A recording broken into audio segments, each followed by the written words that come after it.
ਵਾਹਿਗੁਰੂ ਸਾਹਿਬ JIO. ਇੱਕ ਓੰਕਾਰ ਸਤਿਨਾਮ ਕਰਤਾ ਪੁਰਖ ਨਿਰਭਉ ਨਿਰਵੈਰ ਅਕਾਲ ਮੂਰਤ ਅਜੂਨੀ ਸੈਭੰ ਗੁਰ ਪ੍ਰਸਾਦਿ ਜਪੁ। ਆਦਿ ਸਚ ਜੁਗਾਦਿ ਸਚ ਹੈ ਭੀ ਸਚ ਨਾਨਕ ਹੋਸੀ ਭੀ ਸਚ। ਗੁਰੂ ਨਾਨਕ ਅੰਗਦ ਗੁਰੂ ਅਮਰਦਾਸ ਪਦ ਬੰਦ। ਰਾਮਦਾਸ ਅਰਜਨ ਗੁਰੂ ਵਰ ਸ੍ਰੀ ਹਰਿ ਗੋਬਿੰਦ। ਹਰਿ ਰਾਏ ਹਰਿ ਕ੍ਰਿਸ਼ਨ ਗੁਰ ਤੇਗ ਬਹਾਦਰ ਚੰਦ। ਦਸਵੇਂ ਗੋਬਿੰਦ ਸਿੰਘ ਗੁਰੂ ਨਮੋ ਚਰਨ ਅਰਵਿੰਦ। ਜਿਸਮ ਹੈ ਅੰਮ੍ਰਿਤ ਗਿਆਨ ਹੈ ਮਾਨਕ ਭਗਤ ਵੈਰਾਗ। ਗੁਰੂ ਗ੍ਰੰਥ ਸਾਹਿਬ ਉਦਦ ਬੰਦੋਂ ਕਰ ਅਨੁਰਾਗ।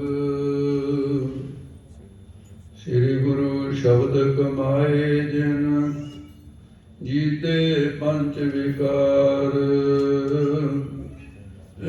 ਤਿਨ ਸੰਤਨ ਕੋ ਬੰਧਨ ਸਿਰ ਚਰਨਨ ਪਰ ਧਾਰ।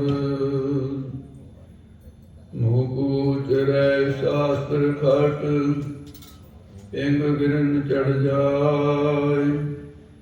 ਅੰਧ ਲਖੈ ਬਦਰੋ ਸੁਨੇ ਜੋ ਕਾਲ ਕਿਰਪਾ ਕਰਾਏ।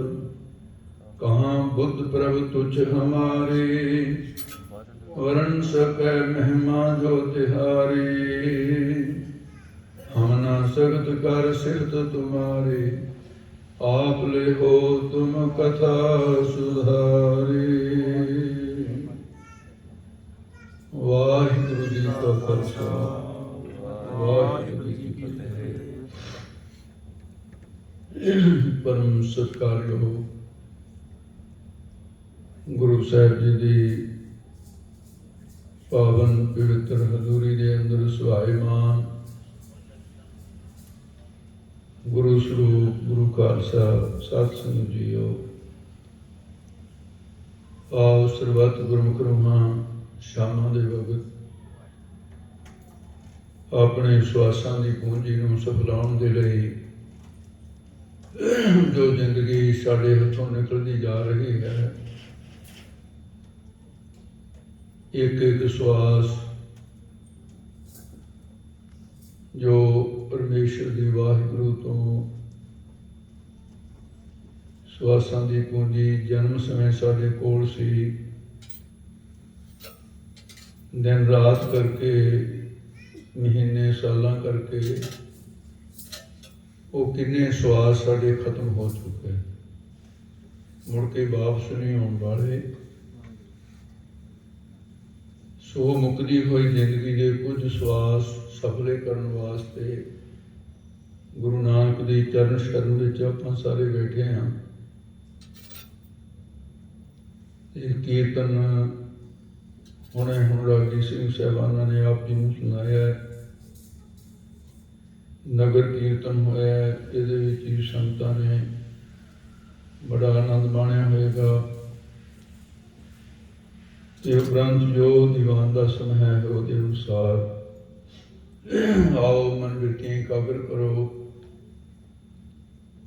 ਜੋ ਇਤਿਹਾਸ ਦੀ ਲੜੀ ਚੱਲ ਰਹੀ ਹੈ,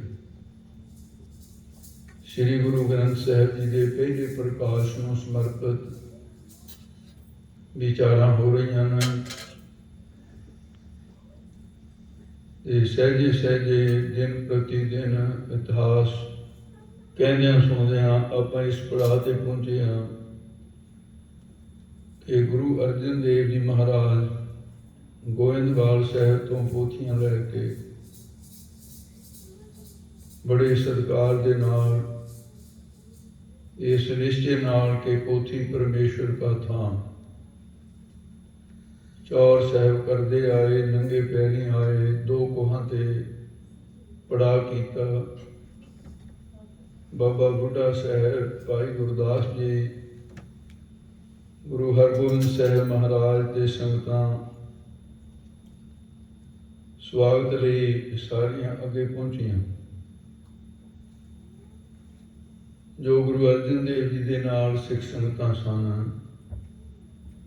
ते इधरों बाबा बुढ़ा साहब ते भाई गुरदास के नाल मानो जिवें 2 नदियां का संगम हुंदा है, 2 कोहां दे उत्ते संगतां दा मिलाप होया। नमस्कारां कीतियां, संख घड़ियालां बजा करके फुल्लां दी वर्खा करदे होए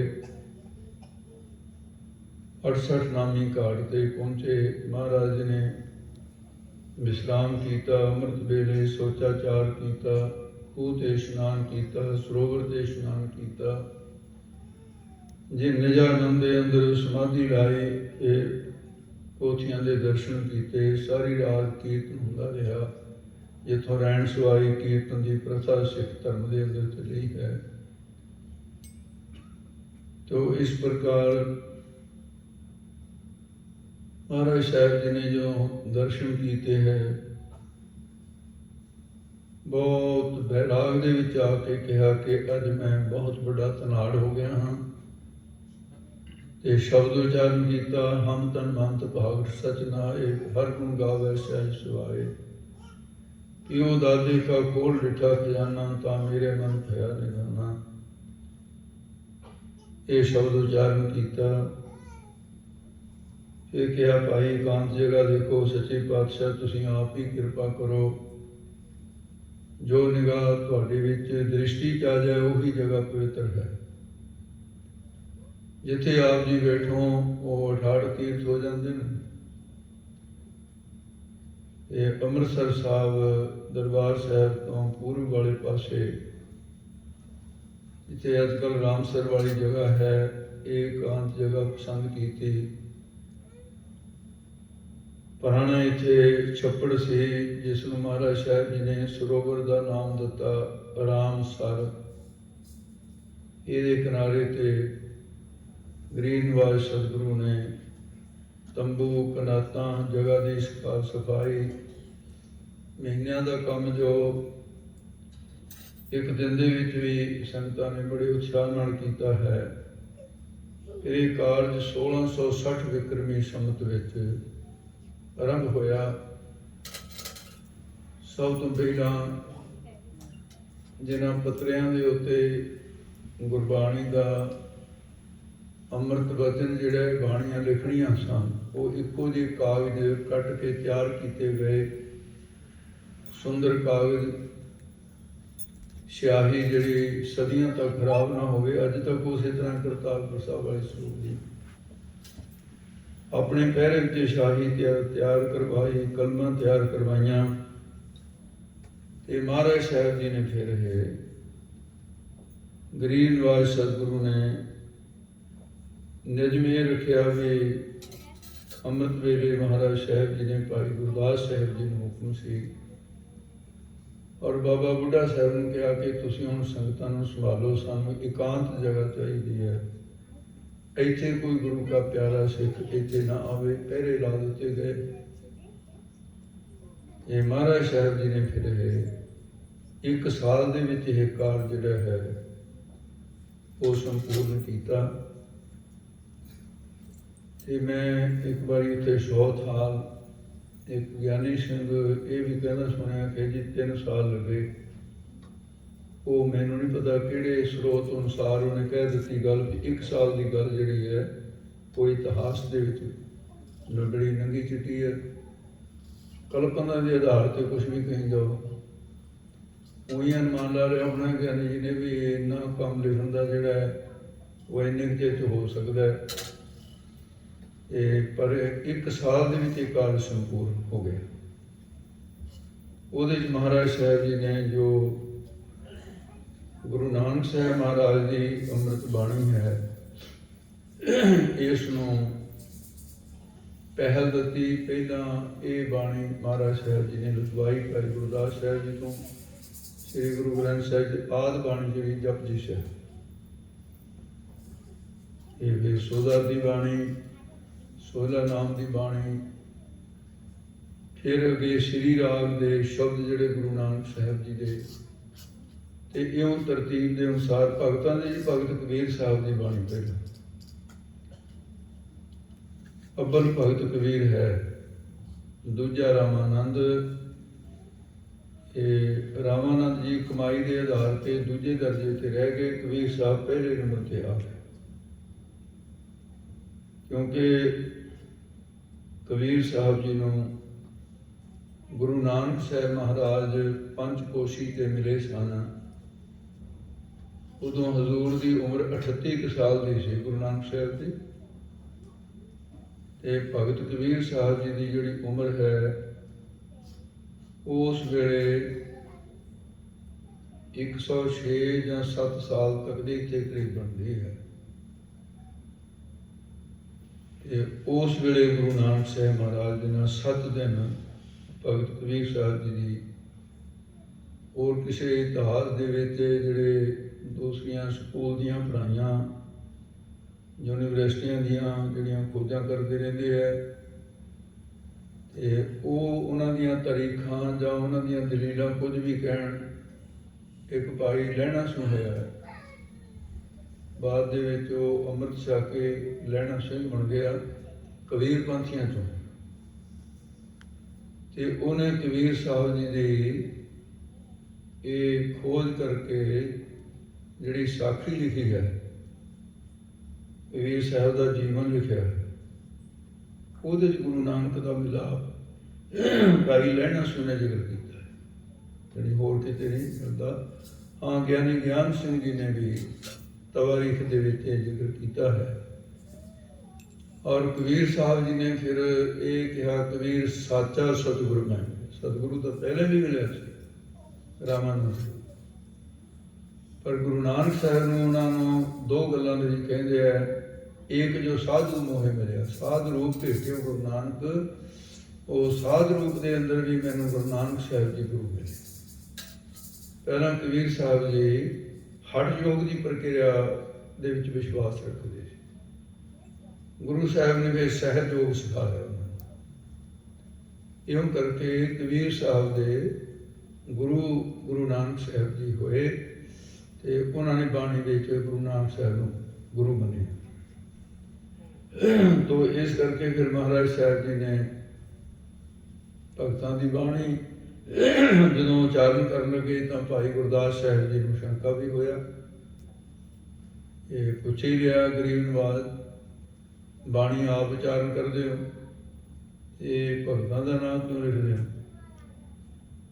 ਨਾ ਤਾਂ ਕੋਈ ਆਪਣੇ ਕੋਲ ਭਗਤਾਂ ਦੀ ਬਾਣੀ ਦੀ ਕੋਈ ਪੋਥੀ ਹੈ ਵੀ ਜਿਹਦਾ ਆਪਾਂ ਉਤਾਰਾ ਕਰ ਰਹੇ ਹਾਂ, ਉਹ ਤਾਂ ਸ਼੍ਰੀ ਮੁਖ ਬਾਗ ਤੋਂ ਹੀ ਮਹਾਰਾਜ ਤੁਸੀਂ ਰਸਨਾ ਤੋਂ ਕਹਿ ਰਹੇ ਹੋ। ਇਹ ਸ਼ੰਕਾ ਕੀਤੀ ਭਾਈ ਗੁਰਦਾਸ ਸਾਹਿਬ। ਤੇ ਮਹਾਰਾਜ ਸਾਹਿਬ ਨੇ ਕਿਹਾ ਕਿ ਭਾਈ ਗੁਰਦਾਸ ਜੀ ਸ਼ੰਕਾ ਨਾ ਕਰੋ, ਇਹ ਭਗਤਾਂ ਦੀ ਬਾਣੀ ਜਿਹੜੀ ਹੈ ਉਹ ਆਪਾਂ ਆਪਣੇ ਵੱਲੋਂ ਨਹੀਂ ਇਹ ਕਰ ਰਹੇ, ਇਹ ਭਗਤੀ ਲਿਖਾਉਂਦੇ ਆ ਕੇ। ਮਹਾਰਾਜ ਭਗਤ ਨੂੰ ਤਾਂ ਕਿੰਨੀ ਦੇਰ ਹੋ ਗਈ ਸੰਸਾਰ ਤੋਂ ਗਿਆ ਨੂੰ। ਉਹ ਕਹਿੰਦੇ ਨਹੀਂ, ਸਾਖਤ ਮਰੇ ਸੰਤ ਸਭ ਜੀਵੈ। ਸਾਖਤ ਮਰਦੇ ਹੁੰਦੇ ਨੇ, ਸੰਤ ਨਹੀਂ ਮਰਦੇ ਹੁੰਦੇ। ਇਹ ਤੁਸੀਂ ਕਿਵੇਂ ਸਮਝ ਲਿਆ? ਉਹ ਸਾਡੇ ਸਰੂਪ ਦੇ ਵਿੱਚ ਅਭੇਦ ਹੋਏ ਨੇ। ਸਮੁੰਦਰ ਦੇ ਵਿੱਚੋਂ ਹੀ ਲਹਿਰਾਂ ਪੈਦਾ ਹੁੰਦੀਆਂ, ਵਿੱਚ ਸਮਾਪਤ ਹੋ ਜਾਂਦੀਆਂ। ਤੇ ਮਹਾਰਾਜ ਸਾਹਿਬ ਜੀ ਕਹਿੰਦੇ ਵੀ ਜੇ ਤੁਹਾਨੂੰ ਕੋਈ ਸ਼ੰਕਾ ਹੈ ਤੇ ਤੁਹਾਨੂੰ ਦਰਸ਼ਨ ਕਰਾ ਦਿੰਦੇ ਆ। ਭਾਈ ਗੁਰਦਾਸ ਸਾਹਿਬ ਨੂੰ ਕਿਹਾ ਵੀ ਤੂੰ ਅੰਮ੍ਰਿਤ ਵੇਲੇ ਅੱਗੇ ਨਾਲੋਂ ਸਵਖਤੇ ਹੋਣਾ ਹੈ, ਤੇ ਫਿਰ ਤੂੰ ਵੇਖ ਲੈ। ਇਹ ਗੁਰਪ੍ਰਤਾਪ ਸੂਝ ਗ੍ਰੰਥ ਵਿੱਚ ਬੜੇ ਵਿਸਤਾਰ ਨਾਲ ਹੈ। ਜਦੋਂ ਭਾਈ ਗੁਰਦਾਸ ਜੀ ਆਏ ਤਾਂ ਸਭ ਤੋਂ ਮੂਹਰੇ ਕਬੀਰ ਸਾਹਿਬ ਤੇ ਪਿੱਛੇ ਸਾਰੇ ਭਗਤ, 15 ਹੀ ਭਗਤ ਅੰਦਰੋਂ ਤੰਬੂ ਚੋਂ ਨਿਕਲਦੇ ਵੇਖੇ। ਤੇ ਭਾਈ ਗੁਰਦਾਸ ਸਾਹਿਬ ਜੀ ਨੇ ਹੱਥ ਜੋੜ ਲਏ। ਦੇਖ ਕੇ ਭਗਤਾਂ ਨੇ ਭਾਈ ਗੁਰਦਾਸ ਅੱਗੇ ਹੱਥ ਜੋੜ ਉਹ ਉਹਨਾਂ ਨੂੰ ਨਮਸਕਾਰ ਕਰਨ, ਉਹ ਉਹਨਾਂ ਨੂੰ ਕਰਨ। ਕਿਹਾ ਭਗਤ ਕਬੀਰ ਸਾਹਿਬ ਤੁਸੀਂ ਧੰਨ ਹੋ। ਉਹ ਕਹਿੰਦੇ ਨਹੀਂ ਭਾਈ ਗੁਰਦਾਸ ਜੀ ਤੂੰ ਧੰਨ ਹੈ ਜਿਹੜਾ ਐਡਾ ਕਾਰਜ ਦੇ ਵਿੱਚ ਲਿਖਣ ਲੱਗੇ। ਕਬੀਰ ਜੀ ਫਿਰ ਇਹ ਕਿਸ ਤਰ੍ਹਾਂ ਤੁਸੀਂ? ਕਹਿੰਦੇ ਭਾਈ ਸਾਡੀਆਂ ਸੂਖਮ ਦੇਹਾਂ ਨੇ ਇਹ ਗੁਰੂ ਸਾਹਿਬ ਦਾ ਹੁਕਮ ਹੋ ਗਿਆ ਸੀ ਵੀ ਸਿੱਖ ਨੂੰ ਦਰਸ਼ਨ ਦੇਣੇ ਆ, ਇਸ ਕਰਕੇ ਤੈਨੂੰ ਉਸ ਸਥੂਲ ਰੂਪ ਦੇ ਵੀ ਉਹ ਤਾਂ ਅਸੀਂ ਰੋਜ਼ ਆਉਂਦੇ ਹਾਂ। ਤੇ ਅੱਜ ਫਿਰ ਇਹ ਗੁਰੂ ਸਾਹਿਬ ਦਾ ਹੁਕਮ ਹੋ ਗਿਆ ਸੀ। ਤੇ ਭਾਈ ਗੁਰਦਾਸ ਕਹਿੰਦੇ ਜੀ ਮੈਂ 4 ਕਦਮਾਂ ਕਹਾਂ ਤੱਕ ਤੁਹਾਨੂੰ ਛੱਡਣ ਜਾਊਂਗਾ। ਉਹ ਕਹਿੰਦੇ ਵੀ ਸਾਨੂੰ ਛੱਡਣ ਛਡਾਉਣ ਵਾਲੀ ਗੱਲ ਤਾਂ ਇਹ ਤਾਂ ਗੁਰੂ ਦੇ ਹੁਕਮ ਵਿੱਚ ਹੈ। ਥੋੜਾ ਜਿਹਾ ਅੱਗੇ ਜਾ ਕੇ ਉਹ ਲੋਪ ਹੋ ਗਏ ਸਾਰੇ। ਮਹਾਰਾਜ ਕਹਿੰਦੇ ਕਿਉਂ ਭਾਈ ਗੁਰਦਾਸ ਜੀ ਦਰਸ਼ਨ ਹੋ ਗਏ? ਕਹਿੰਦੇ ਬਸ ਮਹਾਰਾਜ ਮੇਰੀ ਸ਼ੰਕਾ ਮਿਟ ਗਈ। ਉਹ ਇਉਂ ਭਗਤਾਂ ਦੀ ਬਾਣੀ ਜਿਹੜੀ ਹੈ ਮਹਾਰਾਜ ਸਾਹਿਬ ਜੀ ਉਹਨੂੰ ਰੁਕਾਉਂਦੇ ਗਏ। ਇਹ ਪਿੱਛੇ ਇੱਕ ਵਾਰੀ ਸਿਮਰਤੀ ਜਾਪਾ ਲੈ ਲਈਏ। ਇਹ ਗੁਰੂ ਨਾਨਕ ਸਾਹਿਬ ਜੀ ਦੇ 947 ਸ਼ਬਦ ਜਿਨ੍ਹਾਂ ਦਾ ਪਿੱਛੇ ਵੀ ਆਪਾਂ ਜ਼ਿਕਰ ਕਰ ਚੁੱਕੇ ਹਾਂ। 63 ਸਾਲ ਗੁਰੂ ਅੰਗਦ ਦੇਵ ਜੀ ਦੇ ਉਹ ਵੀ ਅੰਕਿਤ ਹੋ ਗਏ। ਗੁਰੂ ਅਮਰਦਾਸ ਮਹਾਰਾਜ ਜੀ ਦੇ 869 ਸ਼ਬਦ ਤੀਸਰੇ ਜਾਮੇ ਦੇ ਗੁਰੂ ਅਮਰਦਾਸ ਜੀ, 638 ਸ਼ਬਦ ਗੁਰੂ ਰਾਮਦਾਸ ਮਹਾਰਾਜ ਦੇ, ਤੇ ਫਿਰ ਗੁਰੂ ਅਰਜਨ ਦੇਵ ਜੀ ਮਹਾਰਾਜ ਦੀ ਰਚੀ ਹੋਈ ਬਾਣੀ ਉਹਦੇ ਹਿਸਾਬ ਸੰਗੀ 2313 ਸ਼ਬਦ ਹੈ ਰਾਗਮਾਲਾ ਦੇ ਸਮੇਤ। ਇਹ ਵੱਡੇ ਜਥੇ ਦੇ ਵਿੱਚ ਬਾਬਾ ਨਾਹਰ ਸਿੰਘ ਜੀ ਨੇ ਗਿਣਤੀ ਕੀਤੀ ਸੀ। ਸੰਤ ਗਿਆਨੀ ਗੁਰਬਚਨ ਸਿੰਘ ਜੀ ਦੀ ਆਗਿਆ ਪਾ ਕੇ ਤੇ ਉਹਨਾਂ ਨੇ ਫਿਰ 2 ਗੱਲਾਂ ਦਾ ਨਿਰਣਾ ਜਿਹੜਾ ਸੀ ਉਹ ਸ਼ਬਦ ਗਿਣ ਕੇ ਕੀਤਾ ਸੀ। ਤੇ ਇੱਕ ਤਾਂ ਇਹ ਰਾਗਮਾਲਾ ਨੂੰ ਗਿਣਤੀ ਦੇ ਵਿੱਚ ਲੈ ਕੇ ਵੀ ਇੰਨੇ ਸ਼ਬਦ ਬਣਦੇ ਹਨ। ਦੂਸਰਾ ਸੀ ਜਿਹੜੇ ਮੱਧ ਲੱਗਣ ਤੇ ਕੋਈ ਸ਼ੰਕਾ ਕਰਦੇ ਆ ਵੀ ਜੀ 1430 ਅੰਗ ਹੈ ਗੁਰੂ ਗ੍ਰੰਥ ਸਾਹਿਬ ਦੇ। ਉਹਨਾਂ ਨੂੰ ਸ਼ਾਇਦ ਇਹ ਵੀ ਚੇਤਾ ਭੁੱਲ ਜਾਂਦਾ ਹੈ ਵੀ ਪੁਰਾਣੇ ਸਰੂਪਾਂ ਦੇ ਅੰਗ ਹੁਣ ਵਾਲੇ ਸਰੂਪਾਂ ਨਾਲ ਨਹੀਂ ਮਿਲਦੇ। ਵੱਧ ਵੀ ਨਾ ਘੱਟ ਵੀ। ਮੈਂ ਜਦੋਂ ਸੰਥਾ ਕੀਤੀ ਹੈ ਮਹਾਂਪੁਰਖਾਂ ਕੋਲ, ਉੱਥੇ ਇੱਕ ਸਰੂਪ 2200 ਅੰਗਾਂ ਵਾਲਾ ਹੋਇਆ।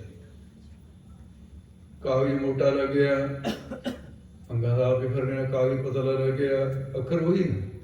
ਅੱਖਰਾਂ 'ਚ ਫਰਕ ਨਹੀਂ, ਕਾਗਜ਼ ਦੇ ਆਧਾਰ ਤੇ ਅੰਗ ਵੱਧਦੇ ਘਟਦੇ ਗਏ। ਪਰ ਜਿਹੜਾ ਗੁਰੂ ਅਰਜਨ ਦੇਵ ਜੀ ਮਹਾਰਾਜ ਨੇ ਸਰੂਪ ਲਿਖਵਾਇਆ ਹੈ ਉਹਦੇ ਮਹਾਰਾਜ ਸਾਹਿਬ ਜੀ ਨੇ ਜਿਹੜੀ ਪੱਕੀ ਗਿਣਤੀ ਹੈ ਉੱਥੇ 15 ਸ਼ਬਦ ਹੀ ਲਿਖਿਆ ਹੋਇਆ ਗੁਰੂ ਅਰਜਨ ਦੇਵ ਜੀ ਨੇ। ਤੇ ਉਹ 974 ਪੱਤਰੇ ਸ਼ਾਸਨ ਜੀ ਲਿਖੇ ਆ। ਤੇ ਮਹਾਰਾਜ ਸਾਹਿਬ ਜੀ ਨੇ ਸ਼ੁਰੂ ਦੇ ਵਿੱਚ ਇਹ ਲਿਖ ਦਿੱਤਾ, ਗੁਰੂ ਬਾਬਾ ਜੀ ਕੇ 974 ਪੱਤਰੇ। ਇਹ ਭਾਈ ਕਾਹਨ ਸਿੰਘ ਲਾਂਬਾ ਲਿਖਦੇ। ਇਹਦੀ ਜ਼ਿੰਮੇਵਾਰੀ ਉਹਨਾਂ ਦੀ ਹੈ। ਉਹਨਾਂ ਨੇ ਗਲਤ ਲਿਖਿਆ, ਠੀਕ ਲਿਖਿਆ ਹੈ। ਸਾਰੀਆਂ ਚੀਜ਼ਾਂ ਤਾਂ ਬੜੀਆਂ ਮੁਸ਼ਕਿਲ ਹੁੰਦੀਆਂ ਖੁਦਨੀਆਂ ਕਰਨੀਆਂ। ਕੁਛ ਕਿਤੋਂ ਪੜ੍ਹ ਕੇ ਕਹੀਆਂ ਜਾਂਦੇ, ਕੁਛ ਆਪ ਲਿਖਿਆ ਜਾਂਦੇ।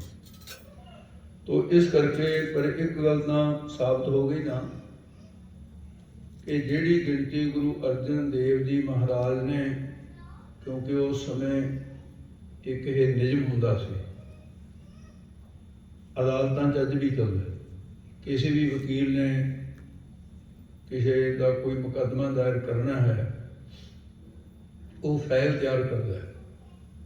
ਉਸ ਫਾਈਲ ਦੇ ਵਿੱਚ ਅੰਗ ਲਾਉਂਦਾ ਹੈ ਉਹਦੇ ਵੀ ਇਹਦੇ ਕੁੱਲ ਜਿਹੜੇ ਨਾ ਇੰਨੇ ਪੇਜ ਨੇ। ਇਹ ਤਾਂ ਪੇਜ ਕਹਿੰਦੇ ਆਪਾਂ ਤਾਂ ਪੱਕਿਆ ਹੋਇਆ ਨਾ ਵੀ ਅੰਗ ਇਸ ਕਰਕੇ। ਤੇ ਉਹਨੂੰ ਜੱਜ ਦੇ ਅੱਗੇ ਕਹਿੰਦਾ ਵੀ ਆਹ ਲਓ ਜੀ ਇਹ ਮੇਰੀ ਇਹ ਫਾਈਲ ਹੈ, ਇਹਦੇ ਇੰਨੇ ਨਾ। ਫਿਰ ਜੱਜ ਗਿਣਦਾ ਉਹਨਾਂ ਨੂੰ ਸਾਰੀ ਗਿਣਤੀ ਕਰਾ ਕੇ ਤੇ ਫਿਰ ਉਹਦੇ ਤੇ ਸਾਈਨ ਕਰ ਦਿੰਦਾ ਵੀ ਹਾਂ ਕੋਈ ਪੱਤਰਾ ਇੱਧਰ ਉੱਧਰ ਨਾ ਕੋਈ ਕਰ ਦੇਵੇ। ਪੁਰਾਣੇ ਸਮੇਂ ਜਿਹੜਾ ਕੋਈ ਗ੍ਰੰਥ ਲਿਖਦਾ ਸੀ ਉਹ ਸ਼ੁਰੂ 'ਚ ਲਿਖਦਾ ਸੀ ਵੀ ਮੇਰੇ ਇਸ ਗ੍ਰੰਥ ਦੇ ਇੰਨੇ ਪੱਤਰੇ, ਤਾਂ ਕਿ ਕੋਈ ਬੰਦਾ ਉਹਦੇ ਚੋਂ ਅਦਲਾ ਬਦਲੀ ਨਾ ਕਰ ਸਕੇ। ਇਸ ਕਰਕੇ ਗੁਰੂ ਅਰਜਨ ਦੇਵ ਜੀ ਨੇ ਉਸ ਨਿਯਮ ਦੇ ਅਨੁਸਾਰ 974 ਪੱਤਰੇ ਜਿਹੜੇ ਔਰ ਸ਼ਬਦ ਉਹ ਵਰਤਿਆ ਜਿਹੜਾ ਗੁਰੂ ਨਾਨਕ ਸਾਹਿਬ ਵਾਸਤੇ ਸੀ। ਗੁਰੂ ਤੇ ਬਾਬਾ ਤੇ ਸਤਿਗੁਰੂ ਮਹਾਰਾਜ ਸਾਹਿਬ ਜੀ ਨੇ ਜੋ ਇਹ ਅਗੰਮੀ ਬਾਣੀ ਹੈ, ਇਹਨੂੰ ਇਹ ਸਤਿਕਾਰ ਗੁਰੂ ਨਾਨਕ ਵਰਗਾ ਦਿੱਤਾ। ਗੁਰੂ ਬਾਬਾ ਜੀ ਕੇ 974 ਪਦ। ਇਹ ਗੁਰੂ ਸ਼ਬਦ ਜਿਹੜਾ ਹੈ ਗੁਰੂ ਅਰਜਨ ਦੇਵ ਜੀ ਨੇ ਦੇ ਦਿੱਤਾ ਕਿ ਗੁਰੂਆਂ ਦੀ ਬਾਣੀ ਹੈ, ਗੁਰੂ ਸਰੂਪ। ਤੋ ਇਸ ਕਰਕੇ ਤੇ 974 ਪੱਤਰਮੇ ਦੇ ਉੱਤੇ ਹੀ ਰਾਗਮਾਲਾ ਹੈ। ਤੇ ਇਹਦੇ ਵਿੱਚ ਜੇ ਕਿਸੇ ਨੇ ਵੇਰਵੇ ਨਾਲ ਪੜ੍ਹਨਾ ਹੋਵੇ, ਮੈਂ ਬੜੀ ਨਿਮਰਤਾ ਨਾਲ ਹੱਥ ਜੋੜ ਕੇ ਬੇਨਤੀ ਕਰਦਾ ਹੁੰਦਾ, ਇਹ ਰਾਗਮਾਲਾ ਬਾਰੇ, ਇਹ ਰਾਗਮਾਲਾ ਕਿਹੜੇ ਰਾਗ ਵਿੱਚ ਹੈ, ਇਹਦੇ 'ਚ ਕਿੰਨੇ ਦੋਹਰੇ ਨੇ, ਸੋਲਠ ਹੈ, ਚੌਪਈਆਂ। ਕਿਉਂਕਿ ਰਾਗਮਾਲਾ ਜੇ ਰਾਗਾਂ ਦੀ ਸੂਚਨਾ ਦਿੰਦੀ ਹੈ, ਆਪ ਕੋਈ ਰਾਗਾਂ ਤੋਂ ਬਾਹਰ ਤੋਂ ਉਹਦੇ 'ਤੇ ਬਹੁਤ ਮਿਹਨਤ ਕਰਨੀ, ਬਹੁਤ ਔਖਾ ਲੱਭਿਆ ਹੈ ਸਾਰਾ। ਕਿਹੜੇ ਕਿਹੜੇ ਤੁਕਾਂ ਦੇ ਵਿੱਚ ਚੌਪਈ ਬਣਦੀ ਹੈ, ਉਹਦੀਆਂ ਮਾਤਰਾ ਗਿਣਨੀਆਂ ਪਈਆਂ, ਦੋਹਰੇ ਦੀ ਚਾਲ ਦੇਖਣੀ ਪਈ, ਸੋਲਠਾ ਦੇਖਣਾ ਪਿਆ। ਇਹਦੇ 'ਤੇ ਬੜਾ ਬਹੁਤ ਕੰਮ ਹੋਇਆ ਰਾਗਮਾਲਾ। दूसरी बात भी रागमाला और जपजी ਸਾਹਿਬ ਦੋਨਾਂ ਦੀ ਏਕਤਾ ਹੈ। ਏਕਤਾ ਕਿਵੇਂ ਹੈ? ਜਿਹੜਾ ਸਿਧਾਂਤ ਜਪਜੀ ਸਾਹਿਬ ਦੇ ਵਿੱਚ ਹੈ ਤੇ ਉਹੀ ਸਿਧਾਂਤ ਗੂੜਾ ਰਾਗਮਾਲਾ ਦੇ ਵਿੱਚ। ਇਹ ਇਕੱਲਾ ਰਾਗਾਂ ਦੀ ਗਿਣਤੀ ਨਹੀਂ ਹੈ, ਇਹਦੇ ਵਿੱਚ ਜੋ ਬ੍ਰਹਮ ਗਿਆਨ ਦਾ ਭੰਡਾਰਾ ਹੈ ਨਾ, ਉਹ ਦੂਰੇ ਅਰਥਾਂ ਦੇ ਵਿੱਚ ਕਿਸੇ ਨੇ ਪੜ੍ਹਨਾ ਹੋਵੇ ਭਾਈ, ਉਹ ਗੁਰਬਾਣੀ ਅਰਥ ਭੰਡਾਰ ਦੀ ਜਿਹੜੀ 12ਵੀਂ ਪੋਥੀ ਹੈ, ਉਹਦੇ 'ਚ ਰਾਗਮਾਲਾ ਪੜ੍ਹ ਲਿਓ, ਉੱਥੇ ਫਿਰ ਤੁਸੀਂ ਇਹਨੂੰ ਪੜ੍ਹ ਲੈਣਾ। ਤੇ ਮੇਰੇ ਜ਼ਿੰਦਗੀ 'ਚ ਯਾਦ ਰਹੇਗਾ, ਜਿਹੜੇ ਸਹਾਇਕ ਲਿਖਾਰੀ ਸੀ ਦਾਸ ਦੇ ਸਰੀਰ ਦੇ ਨਾਲ, ਉਹਨਾਂ ਦੇ ਵੀ ਯਾਦ ਰਹੋ, ਕਿਉਂਕਿ 10ਵੀਂ ਤੋਂ ਸ਼ੁਰੂ ਕੀਤਾ ਸੀ, ਪੂਰਨਮਾਸ਼ੀ ਤੱਕ 5 ਦਿਨ ਲਗਾਤਾਰ ਰਾਗਮਾਲਾ 'ਤੇ ਲੱਗੇ ਸੀ। ਤੇ ਉਹਦੇ ਵਿੱਚ ਜਿੰਨੇ ਸ਼ੰਕੇ ਨੇ ਰਾਗਮਾਲਾ 'ਤੇ, ਉਹ ਸ਼ੰਕੇ ਲਿਖੇ ਗਏ ਵੀ ਇਹ ਸ਼ੰਕੇ ਚੱਲ ਰਹੇ, ਇਹਨਾਂ ਦਾ ਉੱਤਰ ਹੈ। ਉੱਤਰ ਵੀ ਉਹ ਜਿਹੜਾ ਜਿਹਦੇ 'ਚ ਪ੍ਰੋਫੈਸਰ ਸਾਹਿਬ ਸਿੰਘ ਨੇ ਵੀ ਕੀਤੇ ਹੈ ਤੇ ਭਾਈ ਕਾਹਨ ਸਿੰਘ ਨਾਭਾ ਨੇ ਵੀ ਕੀਤੇ ਹੈ ਤੇ ਹੋਰ ਵੀ ਕਈਆਂ ਨੇ ਕੀਤੇ ਹੈ। ਉਹ ਉਹਨਾਂ ਦੇ ਸ਼ੰਕੇ ਆਦਰ ਨਾਲ ਲਿਖੇ ਪਹਿਲਾਂ ਵੀ ਇਹ ਸ਼ੰਕਾ ਕਰਨ ਵਾਲਿਆਂ ਨੇ ਕੀਤੇ ਹੈ। ਤੇ ਜਿਵੇਂ ਉਹ ਵੀ ਆਖੇ ਜੀ ਆਲਮ ਕਵੀ ਦੀ ਇਹ ਰਚਨਾ ਹੈ, ਉਹਦਾ ਸਾਬਤ ਕੀਤਾ ਵੀ ਆਲਮ ਜੰਮਿਆ ਕਦੋਂ ਤੇ ਮਰਿਆ ਕਦੋਂ। ਇਹ ਕਿੰਨੇ ਸਾਲ ਪਹਿਲਾਂ ਰਾਗਮਾਲਾ ਲਿਖੀ ਗਈ, ਉਦੋਂ ਤਾਂ ਆਲਮ ਜੰਮਿਆ ਵੀ ਨਹੀਂ ਸੀ। ਜਿਹੜੇ ਅਕਬਰ ਦੇ ਜ਼ਮਾਨੇ ਦੀ ਗੱਲ ਕੀਤੀ ਜਾਂਦੇ, ਉਹਦੇ ਵੀ ਜਿੰਨੇ ਅਕਬਰ ਦੇ ਕਵੀ ਸਨ, ਉਹਨਾਂ ਦੇ ਸਾਰਿਆਂ ਦੇ ਨਾਂ ਦਿੱਤੇ ਗਏ ਵੀ ਕਿਹੜੇ ਕਿਹੜੇ ਸੀ, ਉਹਨਾਂ ਦੇ ਵਿੱਚ ਉਹਦਾ ਨਾਂ ਹੀ ਹੈ ਨਹੀਂ। ਇਸ ਤਰ੍ਹਾਂ ਦੀਆਂ ਜਿਹੜੇ ਅੰਨਾ ਚੂਹਾ ਥੋਤੇ ਧਾਨਾਂ ਵਾਲੀ ਬਾਤ ਹੈ। ਤੇ ਫਿਰ ਰਾਗਮਾਲਾ ਦੇ ਜਿਹੜੇ ਅਰਥ ਸ਼੍ਰੀਮਾਨ ਸੰਤ ਗਿਆਨੀ ਸੁੰਦਰ ਸਿੰਘ ਜੀ ਪਿੰਡਾਂ ਵਾਲੇ ਮਹਾਂਪੁਰਸ਼ਾਂ ਨੇ ਤਤਵੇ ਤੇ ਮਹਾਂਪੁਰਸ਼ਾਂ ਨੂੰ ਪਾਏ, ਤੇ ਉਹਨਾਂ ਨੇ ਤਾਂ ਐਸੀ ਇਹ ਕਿਰਪਾ ਕੀਤੀ ਹੈ ਵੀ ਜਿਹੜਾ ਅਰਥ ਕੀਤਾ ਹੈ, ਦੂਰਾ ਅਰਥ ਜਿਹੜਾ ਉਹਦੇ ਨਾਲ ਗੁਰਬਾਣੀ ਦੀ ਤੁਕ ਵੀ ਪੜੀ ਹੈ ਵੀ ਭਾਈ ਆਹ ਜਿਹੜਾ ਅਰਥ ਹੈ ਇਹਦੀ ਪੁਸ਼ਟੀ ਫਲਾਨੀ ਤੁਕ ਦੇ ਅਨੁਸਾਰ ਹੈ। ਇਹ ਤਾਂ ਹੈ ਇਸ ਤਰ੍ਹਾਂ, ਉਹ ਆਪਾਂ ਬਾਹਲੀ ਗੱਲ ਕਰਨ ਦੀ ਲੋੜ ਨਹੀਂ ਇੱਥੇ। ਤੇ ਮਹਾਰਾਜ ਸਾਹਿਬ ਜੀ ਨੇ ਫਿਰ ਇਹ ਸਾਰਾ ਕਾਰਜ 1660 ਬਿਕਰਮੀ ਤੋਂ ਆਰੰਭ ਕਰਕੇ 1661 ਬਿਕਰਮੀ ਤੱਕ 1 ਸਾਲ ਦੇ ਵਿੱਚ ਇਹ ਸੰਪੂਰਨ ਕਰ ਗਏ। ਤੇ ਜਦੋਂ ਮਹਾਰਾਜ ਸਾਹਿਬ ਜੀ ਇਹ ਅੰਮ੍ਰਿਤਮਈ ਬਾਣੀ ਉਚਾਰਨ ਕਰ ਰਹੇ ਸੀ, ਲਿਖਵਾ ਰਹੇ ਸੀ, ਗੁਰੂ ਗ੍ਰੰਥ ਸਾਹਿਬ ਦੀ ਸੰਪਾਦਨਾ ਹੋ ਰਹੀ ਸੀ, ਤੇ ਉਸ ਦੇ ਵਿੱਚ ਵੀ ਇੱਕ ਇਤਿਹਾਸਕ ਬੜੀ ਇੱਕ ਜਾਣਕਾਰੀ ਵਾਸਤੇ ਲਾਭਦਾਇਕ ਹੋਏਗੀ ਗੱਲ। ਇਹ ਭਾਈ ਗੁਰਦਾਸ ਤੇ ਬਾਬਾ ਬੁੱਢਾ ਸਾਹਿਬ ਨੂੰ ਬੇਨਤੀ ਕੀਤੀ ਗਈ ਸੰਗਤਾਂ ਵੱਲੋਂ ਕਿ ਗਰੀਬ ਨਵਾਜ਼, ਤੁਸੀਂ ਸੰਸਾਰ ਨੂੰ ਪਾਰ ਲੰਘਾਉਣ ਵਾਸਤੇ ਨਾਮ ਬਾਣੀ ਦਾ ਜਹਾਜ਼ ਤਿਆਰ ਕਰ ਰਹੇ ਹੋ, ਤੇ ਆਪ ਕਿਰਪਾ ਕਰੋ, ਜੇ ਐਸੀ ਮਿਹਰਬਾਨੀ ਕਰਦੇ ਹੋ ਵੀ ਜਿਹਦੇ ਤੇ ਤੁਹਾਡੀ ਕਿਰਪਾ ਹੋ ਜਾਏ, ਉਹ ਭਾਵੇਂ 8 ਪਹਿਰ ਨਾਮ ਦੀ ਅਵਸਥਾ ਬਣ ਜਾਏ, ਪਰ ਸਾਰਿਆਂ ਦੀ ਤਾਂ ਨਹੀਂ ਹੋ ਸਕਦੀ। ਮਾਰੇ ਕਹਿੰਦੇ ਬਿਲਕੁਲ ਵੀ ਸਾਰਿਆਂ ਦੀ ਤਾਂ ਔਖੀ ਬਾਤ।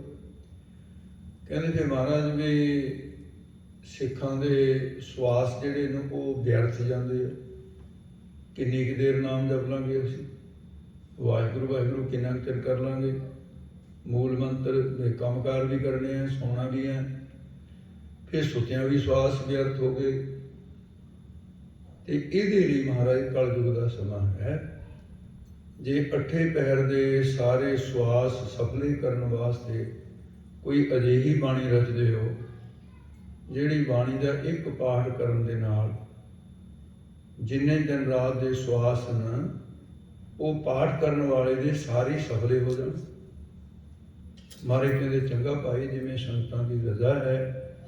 ਫਿਰ ਗਰੀਬ ਨਵਾਜ਼ ਨੇ ਜਿੱਥੇ ਉਹ ਬੇਰੀ ਸਾਹਿਬ ਵਿੱਚ ਤੇ ਮੰਜੀ ਸਾਹਿਬ ਸੀ, ਜਿੱਥੇ ਸੁਖਮਨੀ ਸਾਹਿਬ ਉਚਾਰਨ ਕੀਤੀ ਹੈ, ਉੱਥੇ ਮਹਾਰਾਜ ਅੰਮ੍ਰਿਤ ਵੇਲੇ ਨਿਤਨੇਮ ਕਰਕੇ ਥੋੜ੍ਹਾ ਜਿਹਾ ਆਨੰਦ ਵਿੱਚ ਬੈਠੇ ਸਨ। ਉੱਥੇ ਫਿਰ ਮਹਾਰਾਜ ਸਾਹਿਬ ਜੀ ਨੇ ਸ੍ਰੀ ਸੁਖਮਨੀ ਸਾਹਿਬ ਉਚਾਰਨ ਕੀਤੀ। 4 ਵਾਰੀ ਸੁਖਮਨੀ ਦਾ ਨਾਮ ਸੁਖਮਨੀ ਦੇ ਵਿੱਚ ਲਿਆ। ਪਹਿਲਾਂ ਕਿਹਾ ਗੌੜੀ ਸੁਖਮਨੀ ਮਹੱਲਾ ਪੰਜਵਾ, ਸੁਖਮਨੀ ਇੱਥੇ ਆ ਗਈ। ਫਿਰ ਸੁਖਮਨੀ ਸੁਖ ਅੰਮ੍ਰਿਤ ਪ੍ਰਭ ਨਾਮ, ਭਗਤ ਜਨਾਂ ਕੇ ਮਨ ਵਿਸਰਾਮ। ਫਿਰ ਸੁਖਮਨੀ ਸਹਿਜ ਗੋਬਿੰਦ ਗੁਣ ਨਾਮ, ਨਾਨਕ ਇਹ ਗੁਣ ਨਾਮ ਸੁਖਮਨੀ। 4 ਵਾਰੀ ਸੁਖਮਨੀ ਸੁਖਮਨੀ ਸੁਖਮਨੀ ਸੁਖਮਨੀ ਕਿਹਾ। ਤੋ ਇਸ ਕਰਕੇ ਮਹਾਰਾਜ ਸਾਹਿਬ ਜੀ ਨੇ ਜੇ ਇਹਦੇ ਪੂਰਾ ਮਹਾਤਮ ਸੁਖਮਨੀ ਸਾਹਿਬ ਦਾ, ਤਾਂ ਕਿਸੇ ਵਿਦਵਾਨ ਨੂੰ ਕਹਿਣਾ ਕਿ ਭਾਈ ਅਸੀਂ ਸੁਖਮਨੀ ਸਾਹਿਬ ਬਾਰੇ ਕਥਾ ਸੁਣਨਾ ਚਾਹੁੰਦੇ। ਅਰਥਾਂ ਦੀ ਨਹੀਂ ਮੈਂ ਗੱਲ ਕਰਦਾ, ਸੁਖਮਨੀ ਸਾਹਿਬ ਦੇ ਮਹਾਤਮ ਦੀ ਕਥਾ ਕੀ ਹੈ। ਤੇ ਫਿਰ ਉਹ ਮੈਨੂੰ ਲੱਗਦਾ ਨਹੀਂ ਵੀ ਇੱਕ ਦਿਨ 'ਚ ਹੋ ਜੂ, ਇੱਕ ਦਿਨ ਨਾ ਹੋਏ ਦੂਜੇ ਦਿਨ, 3 ਦਿਨ, 4 ਦਿਨ, ਖਬਰ ਹੈ ਕਿ ਦਿਨ ਲੱਗਣਗੇ। ਉਹਦੇ 'ਚ ਬਸ ਮੈਂ ਅੱਜ ਤਾਂ ਇੰਨੀ ਓ ਬੇਨਤੀ ਕਰੂੰਗਾ, ਇਹ 2 ਬਾਣੀਆਂ ਦੇ ਮਹਾਤਮ ਬਾਰੇ ਸੁਣਨਾ ਪੜ੍ਹਨਾ ਚਾਹੀਦਾ ਸਿੱਖਾਂ ਨੂੰ, ਜਪਜੀ ਸਾਹਿਬ ਔਰ ਸੁਖਮਨੀ ਸਾਹਿਬ। ਉਸ ਤਰ੍ਹਾਂ ਤਾਂ 5 ਬਾਣੀਆਂ ਦਾ ਬੇਅੰਤ ਮਹਾਤਮ ਹੈ। ਇਹ ਬੜਾ ਉਪਰਾਲਾ ਕੀਤਾ ਸੀ ਸਾਡੇ ਜਥੇਦਾਰ ਜੀ ਭਾਈ ਸਿਮਰਜੀਤ ਸਿੰਘ ਜੀ। ਇਹਨਾਂ ਨੇ ਰਿਕਾਰਡ ਵੀ, ਜਦੋਂ ਕੋਈ ਵਿਦਵਾਨ ਆਉਂਦਾ ਸੀ ਉਹਦੀ ਕਥਾ ਕਰਾਉਂਦੇ ਰਹੇ। ਇਸ ਤਰ੍ਹਾਂ ਦਾ ਵੀ ਉਪਰਾਲਾ ਹੋਇਆ ਪਿੱਛੇ।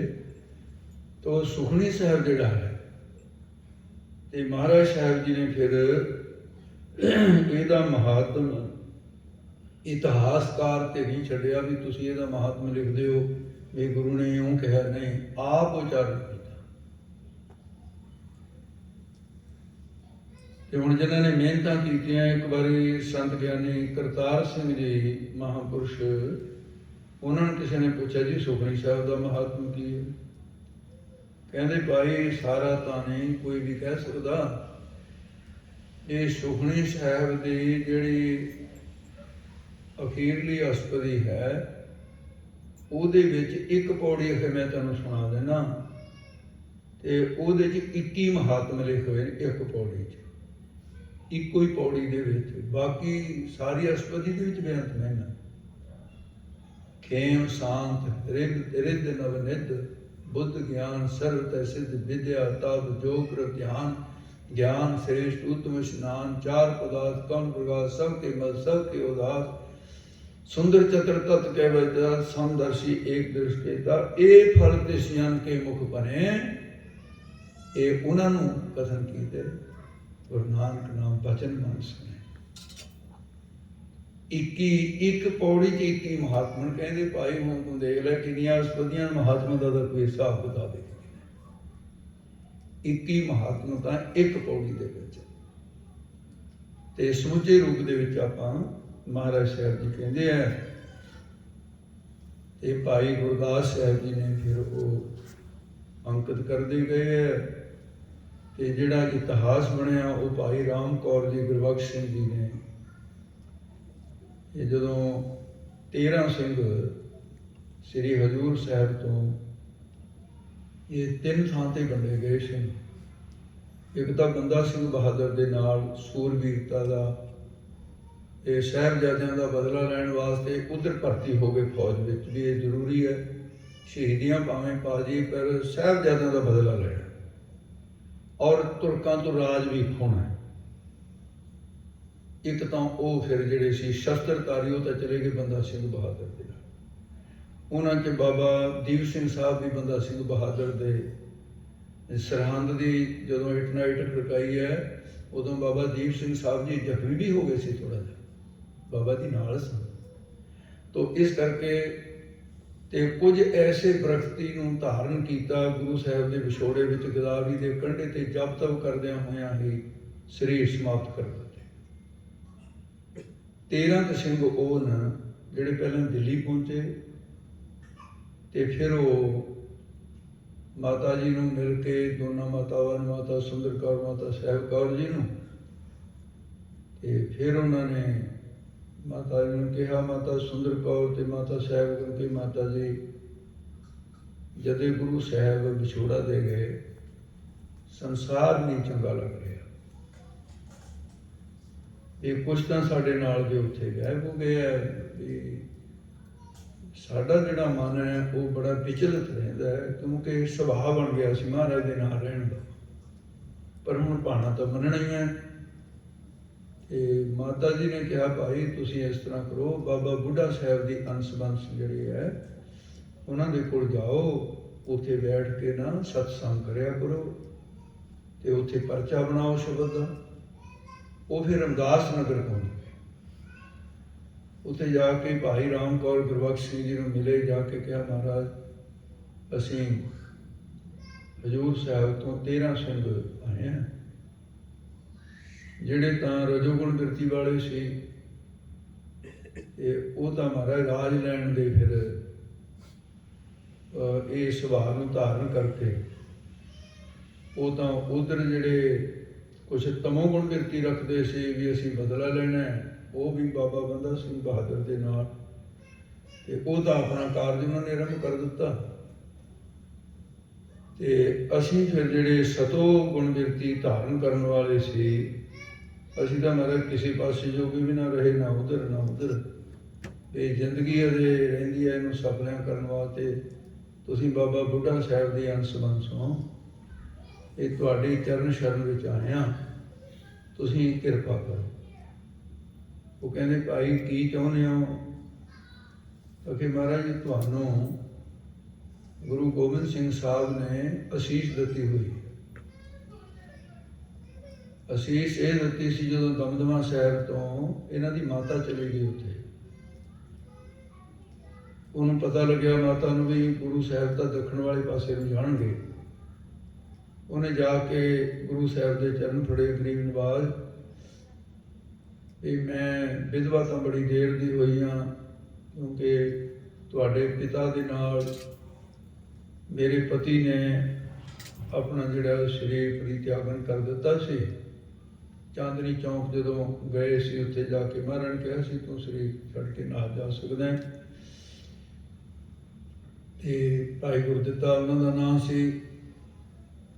ਤੇ ਉਸ ਵੇਲੇ ਕਿਹਾ, ਮਹਾਰਾਜ ਮੇਰਾ ਇਕਲੌਤਾ ਬੇਟਾ ਹੈ, ਜੇ ਮੈਂ ਮਰ ਮੁਰ ਗਈ ਮੈਨੂੰ ਤਾਂ ਫੂਕਣ ਵਾਲਾ ਵੀ ਕੋਈ ਨਹੀਂ ਹੈ, ਬੱਚਾ ਉਸ ਵੇਲੇ ਦਾ ਚਾਹੀਦਾ, ਮੇਰੀ ਬਿਰਧ ਅਵਸਥਾ ਹੈ, ਸਰੀਰ ਵੀ ਨਹੀਂ ਸਾਂਭ ਹੁੰਦਾ, ਇਹ ਮੇਰਾ ਇਕਲੌਤਾ ਬੇਟਾ ਹੈ। ਗੁਰਬਖਸ਼ ਸਿੰਘ ਜੀ ਨੂੰ ਮਹਾਰਾਜ ਕਿਰਪਾ ਕਰਕੇ ਮੈਨੂੰ ਵਾਪਸ ਕਰ ਦਿਓ ਇਸ ਨੂੰ, ਤੇ ਨਹੀਂ ਮੈਨੂੰ ਵੀ ਨਾਲੇ ਲੈ ਚਲੋ।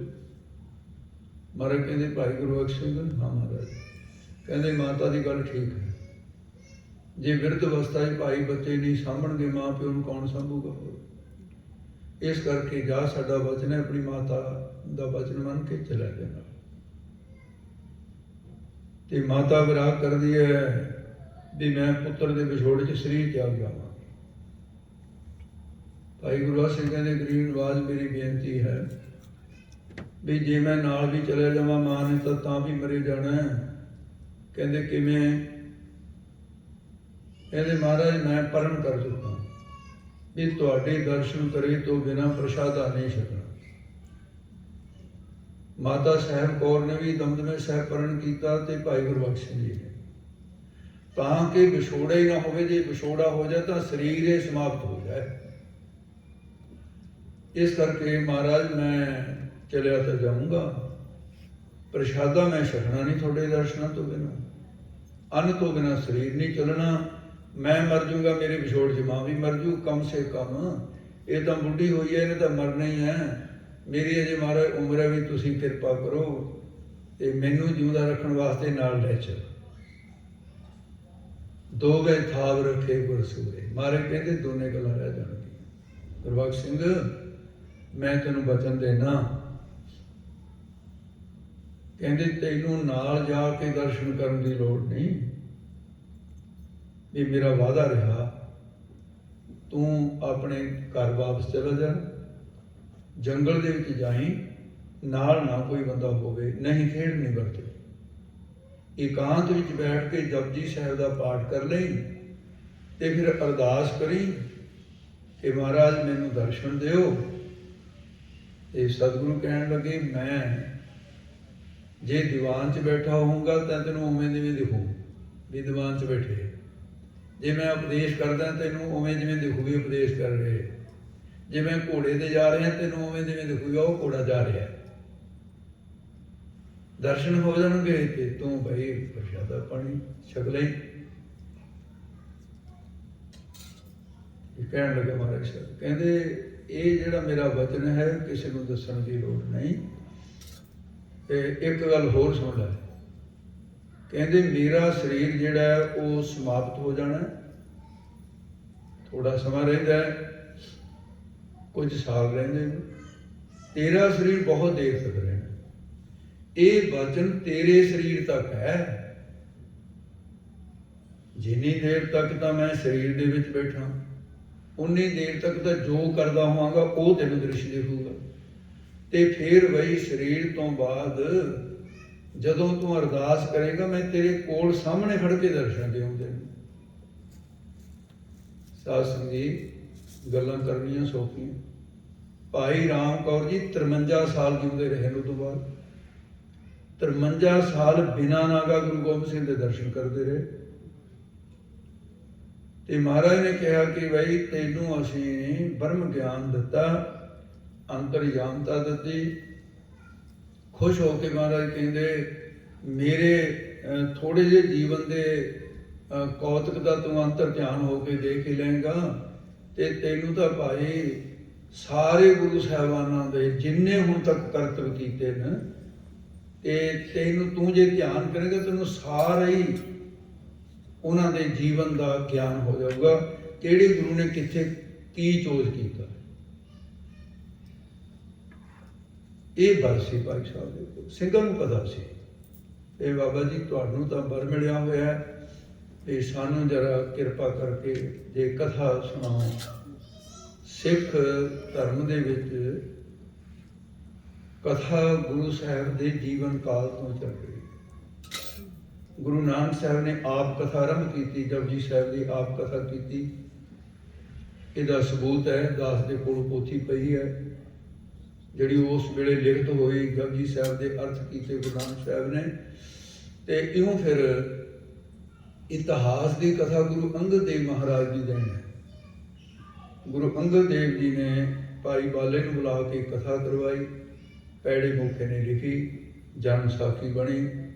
ਤੇ ਇਸ ਤੋਂ ਬਾਅਦ ਜਿਹੜੀ ਕਥਾ ਗੁਰੂ ਅੰਗਦ ਦੇਵ ਭਾਈ ਸਾਹਿਬ ਜੀ ਨੇ ਉੱਥੋਂ ਸ਼ੁਰੂ ਕੀਤੀ। ਕਹਿੰਦੇ ਭਾਈ ਗੁਰੂ ਨਾਨਕ ਸਾਹਿਬ ਦੀ ਤਾਂ ਜਨਮ ਸਾਖੀ ਬਣੀ ਹੋਈ ਹੈ ਤੇ ਉਹ ਜਨਮ ਸਾਖੀ ਦੀ ਕਥਾ ਸੁਣ ਲਓ। ਉਦੋਂ ਬਾਅਦ ਫਿਰ ਭਾਈ ਰਾਮ ਕੌਰ ਜੀ ਨੇ ਸਾਹਿਬ ਸਿੰਘ ਨਾਂ ਦਾ ਇੱਕ ਬੜਾ ਗੁਰਮੁਖ ਬੰਦਾ ਸੀ, ਉਹ ਲਿਖਾਰੀ ਲਾਇਆ।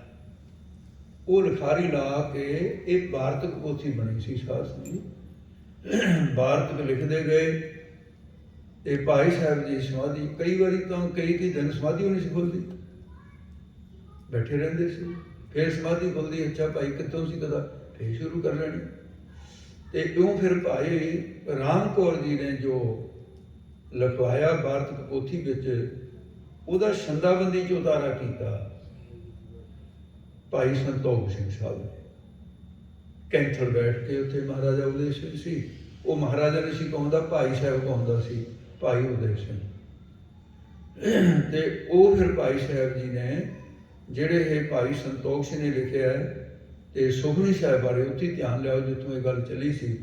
ਕਹਿੰਦੇ ਕਰ ਸੁਖਮਨੀ ਅੰਤਮ ਹੈ ਆਪੂ, ਕਹਿਓ ਮਹਾਤਮ ਅਦਕ ਪ੍ਰਤਾਪੂ। प्रात समय अमृत वेले, प्रात समय एक मन कर पाठ, जिहड़ा अमृत वेले सुखमनी साहिब का एक पाठ कर लेगा, मिटै पाप किरत जाम जो आठ, 8 ਪਹਿਰਾਂ ਦੇ ਕੀਤੇ पाप सारे धुल जाणगे, कोई पाप नहीं रहेगा। जन्म मरण तिनको कट जाए, जमना मरना ਉਹਦਾ कटिया जाएगा। पाठ पर विचारना रहे समाए, जहाँ बैठ सुखमनी उचारी, तिसके दर्शन होए फल पारी। इस आ जिहड़ी जगह है भाई गुरदास जी महाराज कहते ਇਹਦੇ दर्शन ਕਰਨ ਦਾ भी बहुत बड़ा महात्म होएगा, क्यों इत्थे सुखमनी ਸਾਹਿਬ उचारण की ते 8 ਪਹਿਰ ਦੇ पाप मिटणगे ते 8 ਪਹਿਰ ਦੇ जो सुतियां सवास व्यर्थ चले गए, वो भी धर्मराज ने हुक्म कर दिता, मेरे सिख दे 8 ਪਹਿਰਾਂ ਦੇ सवास इनू व्यर्थ खाते च नंग लिख दें किते, फिर तेरी भी कुछ विच होगी। जिन्हें सुखमनी साहिब पढ़िया ਉਹਦੇ लिखी भी 8 ਪਹਿਰ ਦੇ ਸਵਾਸ सफले हो गए। इस करके सुखमनी साहिब का दूसरी बात एक निजम भी है कि सुखमनी साहिब ਜਾਂ 5 ਬਾਣੀਆਂ ਜਿਹੜੀਆਂ भी ਬਾਣੀਆਂ सिख ने रोज़ पढ़नियां, ਉਹਦੀ ਪਹਿਲਾਂ ਸੰਥਾ ਲਓ। जे तुसी संख्या नहीं ਲਈ भाई, फिर ਆਪਾਂ देनदार हो जाएंगे। गलत मैं बहुत सारे ਥਾਂ ही पाना वरतदा देखे। देखो ये तो गल बहुत चंगी है भी बीबियां इकट्ठियां होकर सुखमनी साहिब पढ़दियां, कोई बुधवार को कोई होर किसी दिन नूं। मैं एक दिन देखा इकट्ठियां हुई बीबियां उत्थे अमेरिका सुखमनी साहिब पढ़न, ते कोई भी पादे हजा है ही नहीं जिहड़ा कोई शुद्ध बोलन, जिवें मर्जी बोली जाण, लां दलां दा कोई पता नहीं, औंकड़ दरैंकड़ दा कोई पता नहीं, सियारी बिहारी दा कोई पता नहीं, किते अखरे खा जाते हैं। उन्हां च एक बीबी बड़ी सियाणी सी, दलजीत कौर। मैं कहा कुड़े दलजीत कौर क्यों इन्ना नर्स करते हो, तू तो बड़ी सियाणी है, संथ्या नहीं लै सकदियां तुसीं? कहती बाबा जी किहड़े ने संथ्या लैनी है, जिवें चलदा है चली जाण दो, मैं हटाउंदा नहीं, इहदा पाप है। मतलब गुरु गोबिंद सिंह दे वचन किधर जाणगे मारे, कहते सिखो सुनो सीख ये मेरी, गुरु गोबिंद सिंह कहते सिखो सुनो सीख ये मेरी, बाणी पढ़ो सुध गुर केरी, पढ़े महात्मा लहे महान। जे तुसी गलत बाणी पढ़ोगे भाई दोष होएगा। देखो जिहदे कोल लाइसेंस है, ड्राइवरी पास करी है, ये कदाचित नहीं भी ਉਹਦੇ ਕੋਲ एक्सीडेंट नहीं हो सकता, एक्सीडेंट ਉਹਦੇ ਕੋਲ भी होगा, पर ਉਹਦੇ जुमे लॉ ਦੇ मुताबिक ਉਹਦੇ ਤੇ ਇਹ ਕਾਨੂੰਨ ਦਾ ਡੰਡਾ लागू नहीं होगा कि ਇਹਨੂੰ ਗੱਡੀ नहीं चलाਉਣੀ ਹੁੰਦੀ। ਗੱਡੀ ਤਾਂ ਚਲਾਉਣੀ ਹੁੰਦੀ ਹੈ ਵੀ ਚਲੋ ਐਕਸੀਡੈਂਟ ਹੋ ਗਿਆ। ਅੱਛਾ ਜਿਹਨੂੰ ਗੱਡੀ ਭਾਵੇਂ ਮਾੜੀ ਮੋਟੀ ਸਿੱਖਿਆ ਵਾ ਵੀ ਉਹ ਚਲਾਉਣੀ, ਲਾਇਸੈਂਸ ਹੋਵੇ ਇਹਨਾਂ ਕੋਲ, ਜੇ ਉਹ ਫੜਿਆ ਜਾਵੇ ਫਿਰ ਜੇਲ੍ਹ ਹੋਊਗੀ। ਜਿਹੜਾ ਸੰਥਿਆ ਲੈਣ ਤੋਂ ਬਾਅਦ ਗਲਤੀ ਕਰੂਗਾ ਉਹ ਮਾਫੀ ਵਿੱਚ ਜਾਊਗਾ, ਭੁੱਲ ਚੁੱਕ ਦੀ ਮਾਫੀ ਦੀ ਅਰਦਾਸ ਹੁੰਦੀ ਹੈ।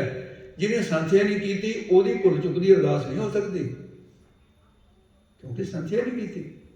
तो इस करके उन्होंने लोगों दी ना गल्लां सुनन बेसुनिया कि जी आखे जे तुतली की जबान दे विच ते बापू नूं आपू ये कह दिंदा है, निक्का जिहा बच्चा आखे प्यो तो भी खुश हो जाते, क्यों मन गड़त करना कर आखे जी तो टकसालियां नहीं बना ली साखी, महाराज जी तो है ही नहीं।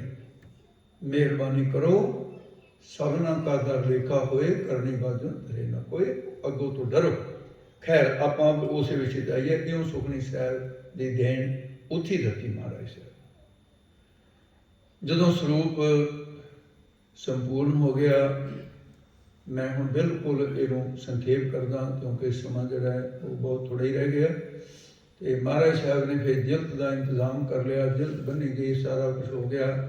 गरीब नवाज सतगुरु महाराज ने जदों गुरु ग्रंथ साहिब का स्वरूप तैयार होके ते रामसर भी पलंगे के उत्ते विराजमान किया। ये भी ध्यान रखना, पलंगे से विराजमान करके उत्थे भी पुजे महाराज साहब जी ने। सारी रात गुरु साहब जी जागे से महाराज के स्वरूप को, और सोचते रहे कि हे गुरु नानक साहब ये एडा बड़ा खजाना तैयार हो गया है, तो ये ताबिया किहड़े सिख नूं बिठाना जिहड़ा निरहंकार हो।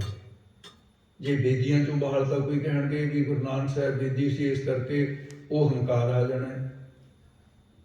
ਤ੍ਰਿਹਣ, ਭੱਲੇ, ਸੋਢੀ ਇਹ ਕੁਲਾਂ ਦੀ ਬਾਤ ਨਹੀਂ। ਯੋਗਤਾ ਦੇ ਆਧਾਰ ਤੇ ਦੇਖਿਆ ਕਿ ਬਾਬਾ ਬੁੱਢਾ ਸਾਹਿਬ ਤੋਂ ਵੱਡਾ ਇਸ ਵੇਲੇ ਕਰਨੀ ਵਾਲਾ ਹੋਰ ਕੋਈ ਹੈ? ਕਰਨੀ ਵਾਲੇ ਹੋਰ ਪਰ ਇਦੋਂ ਵੱਡਾ ਨਹੀਂ। ਮਹਾਰਾਜ ਸਾਹਿਬ ਨੇ ਕਿਹਾ, ਭਾਈ ਬੁੱਢਾ ਸਾਹਿਬ ਜੀ ਤੁਸਾਂ ਤਿਆਰ ਰਹਿਣਾ, ਇਸ਼ਨਾਨ ਪਾਨ ਕਰਕੇ ਇੱਥੇ ਹਾਜ਼ਰ ਹੋ ਜਾਣਾ, ਗੁਰੂ ਗ੍ਰੰਥ ਸਾਹਿਬ ਦਾ ਸਵਾਰਾ ਤੁਹਾਡੇ ਸਿਰ ਤੇ ਹੋਏ। ਭਾਈ ਗੁਰਦਾਸ ਨੂੰ ਕਿਹਾ ਤੁਸੀਂ ਚੌਰ ਲੈ ਕੇ ਨਾ, ਭਾਈ ਗੁਰਦਾਸ ਨੇ ਛਤਰ ਲੈ ਕੇ ਚੱਲਣਾ ਨਾਲ ਨਾਲ।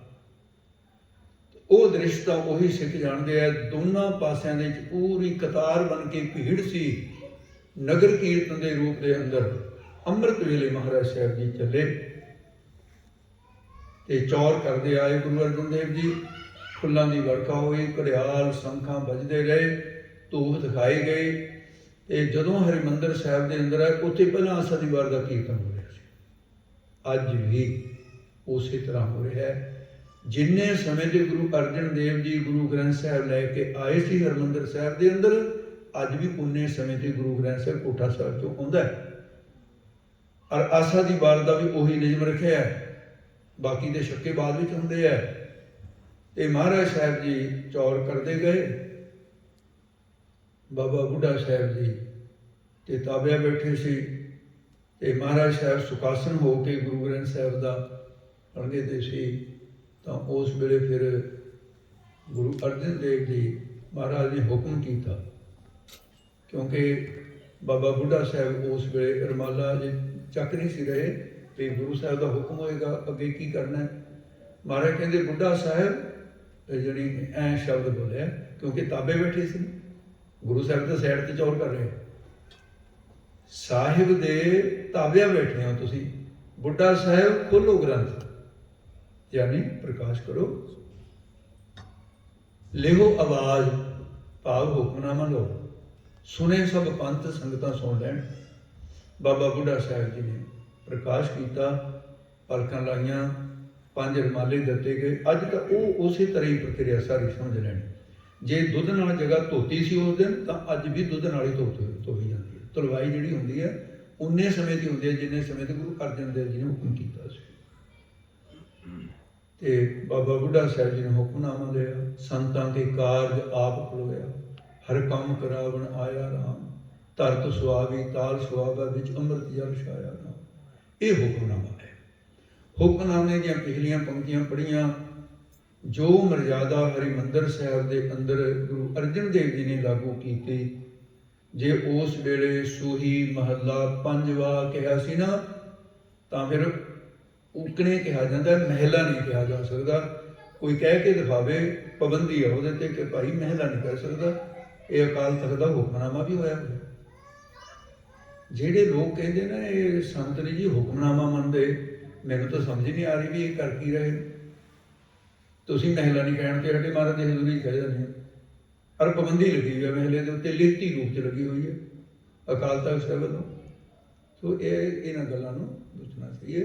ਹੁਣ ਤੱਕ ਭਾਈ ਜਗਤਾਰ ਸਿੰਘ ਜੀ ਇਸ ਵੇਲੇ ਬਾਬਾ ਬੁੱਢਾ ਸਾਹਿਬ ਦੀ ਉਸ ਪਦਵੀ ਤੇ ਮਹੱਲਾ ਸ਼ਬਦ, ਜਿਹੜਾ ਸਿੰਘ ਸਾਹਿਬ ਲੱਗਦਾ ਉਹਨੂੰ ਕਿਹਾ ਜਾਂਦਾ ਕਿ ਭਾਈ ਮਹੱਲਾ ਉਚਾਰਨ ਕਰਨਾ, ਮਹਿਲਾ ਨਹੀਂ ਕਰਨਾ, ਉਹਨੂੰ ਕਿਹਾ ਜਾਂਦਾ।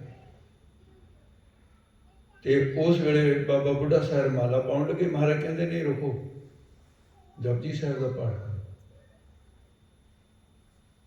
ਤੇ ਉੱਥੇ ਲਿਖਿਆ ਹੈ, ਸ਼੍ਰੀ ਗੁਰੂ ਕਰਤੇ ਚਮਰ ਟੁਲੰਤਾ, ਬੁੱਢਾ ਜਪਜੀ ਪਾਠ ਕਰੰਤ। ਜਪਜੀ ਸਾਹਿਬ ਦਾ ਪਾਠ ਹੋਇਆ।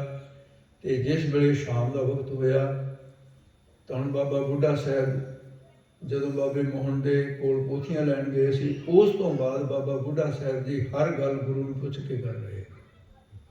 ਕੋਈ ਵੀ ਆਪਣੀ ਮਰਜ਼ੀ ਨਹੀਂ, ਰਾਏ ਜਿੰਨੀ ਨਹੀਂ ਆਪਣੀ ਮਰਜ਼ੀ ਕਰ। ਮਹਾਰਾਜ ਤੁਹਾਡਾ ਇਹ ਦੇਖ ਕੇ ਵੀ ਪੋਥੀ ਸਾਹਿਬ ਨੂੰ ਗੁਰੂ ਨਾਨਕ ਸਮਝ ਕੇ ਔਰ ਗੁਰੂ ਬਾਬਾ ਜੀ ਸ਼ਬਦ ਦੇ ਨਾਲ ਕਿ ਹੁਣ ਤੁਸੀਂ ਦੱਸੋ ਵੀ ਪੋਥੀ ਸਾਹਿਬ ਦਾ ਜਿਹੜਾ ਸੁਖਾਸਨ ਕਰਨਾ ਹੈ ਉਹ ਇੱਥੇ ਹੀ ਕਰਨਾ ਹੈ ਹਰਿਮੰਦਰ ਸਾਹਿਬ ਦੇ ਅੰਦਰ। ਕਹਿੰਦੇ ਨਹੀਂ, ਬਾਦਸ਼ਾਹ ਜਿੱਥੇ ਦਰਬਾਰ ਲਾਉਂਦਾ ਹੈ ਉੱਥੇ ਨਹੀਂ ਸੌਂਦਾ ਹੁੰਦਾ, ਇਹ ਦੀਵਾਨ ਦੀ ਜਗ੍ਹਾ ਹੈ। ਕਿੱਥੇ ਮਹਾਰਾਜ ਫਿਰ ਕਹਿੰਦੇ ਕੋਠਾ ਸਾਹਿਬ ਗਰੀਬ ਨਵਾਜ, ਉੱਥੇ ਆਪ ਜੀ ਦਾ ਆਸਣ ਹੈ। ਫਿਰ ਉਹਦੇ ਪਲੰਘਾ ਇੱਕ ਹੋਰ ਬਰਾਬਰ ਲਾ ਦੀ ਗੁਰੂ ਗ੍ਰੰਥ ਸਾਹਿਬ ਦਾ। ਮਹਾਰਾਜ ਕਹਿੰਦੇ ਨਹੀਂ, ਇਹ ਕਦਾਚਿਤ ਨਹੀਂ ਹੋ ਸਕਦਾ। ਮੇਰਾ ਸਰੀਰ ਜਿਹੜਾ ਉਹ ਗੁਰੂ ਗ੍ਰੰਥ ਸਾਹਿਬ ਦੇ ਬਰਾਬਰ ਨਹੀਂ ਹੋ ਸਕਦਾ।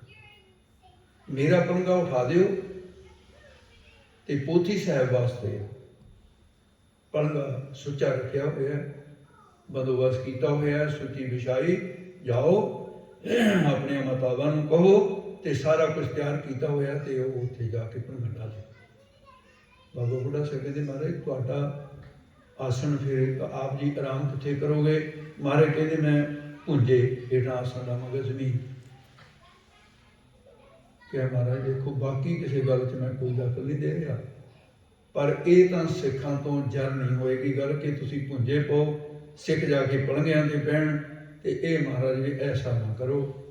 ਤੇ ਜੇ ਤੁਸੀਂ ਭੁੰਜੇ ਪੈਣਾ ਹੀ ਹੈ, ਪਲੰਘੇ 'ਤੇ ਨਹੀਂ ਪੈਣਾ, ਤਾਂ ਫਿਰ ਹੇਠਾਂ ਗੱਦਾ ਵਿਛਾ ਦੇਈ। ਮਹਾਰਾਜ ਕਹਿੰਦੇ ਗੁਰੂ ਗ੍ਰੰਥ ਸਾਹਿਬ ਦੇ ਸਾਹਮਣੇ ਕੋਈ ਗੱਦੀ ਲਾ ਕੇ ਨਹੀਂ ਬੈਠ ਸਕਦਾ। ਹੁਣ ਸ਼੍ਰੋਮਣੀ ਕਮੇਟੀ ਨੂੰ ਤਾਂ ਕੋਈ ਪੁੱਛਣ ਵਾਲਾ ਨਹੀਂ ਬਾਈ, ਕੌਣ ਪੁੱਛੇ? ਰਾਣੀ ਨੂੰ ਕੌਣ ਕਹੇ ਘਾਟਾ? ਐਡੀਆਂ ਐਡੀਆਂ ਗੱਦੀਆਂ ਤੇ ਗ੍ਰੰਥੀ ਸਿੰਘ ਵਾਸਤੇ ਰੱਖੀਆਂ ਹੁੰਦੀਆਂ, ਬਹਿੰਦੇ ਆ ਗ੍ਰੰਥੀ ਬੈਠਦੇ ਪਹਿਲਾਂ ਗੱਦੀ, ਗਾਦੀ ਨਾ ਵਿਛਾਏ, ਲਿਖਦੇ ਇਹ ਆ ਵੀ ਗੱਦੀ ਵਿਛਾਉਣੀ ਹੈ।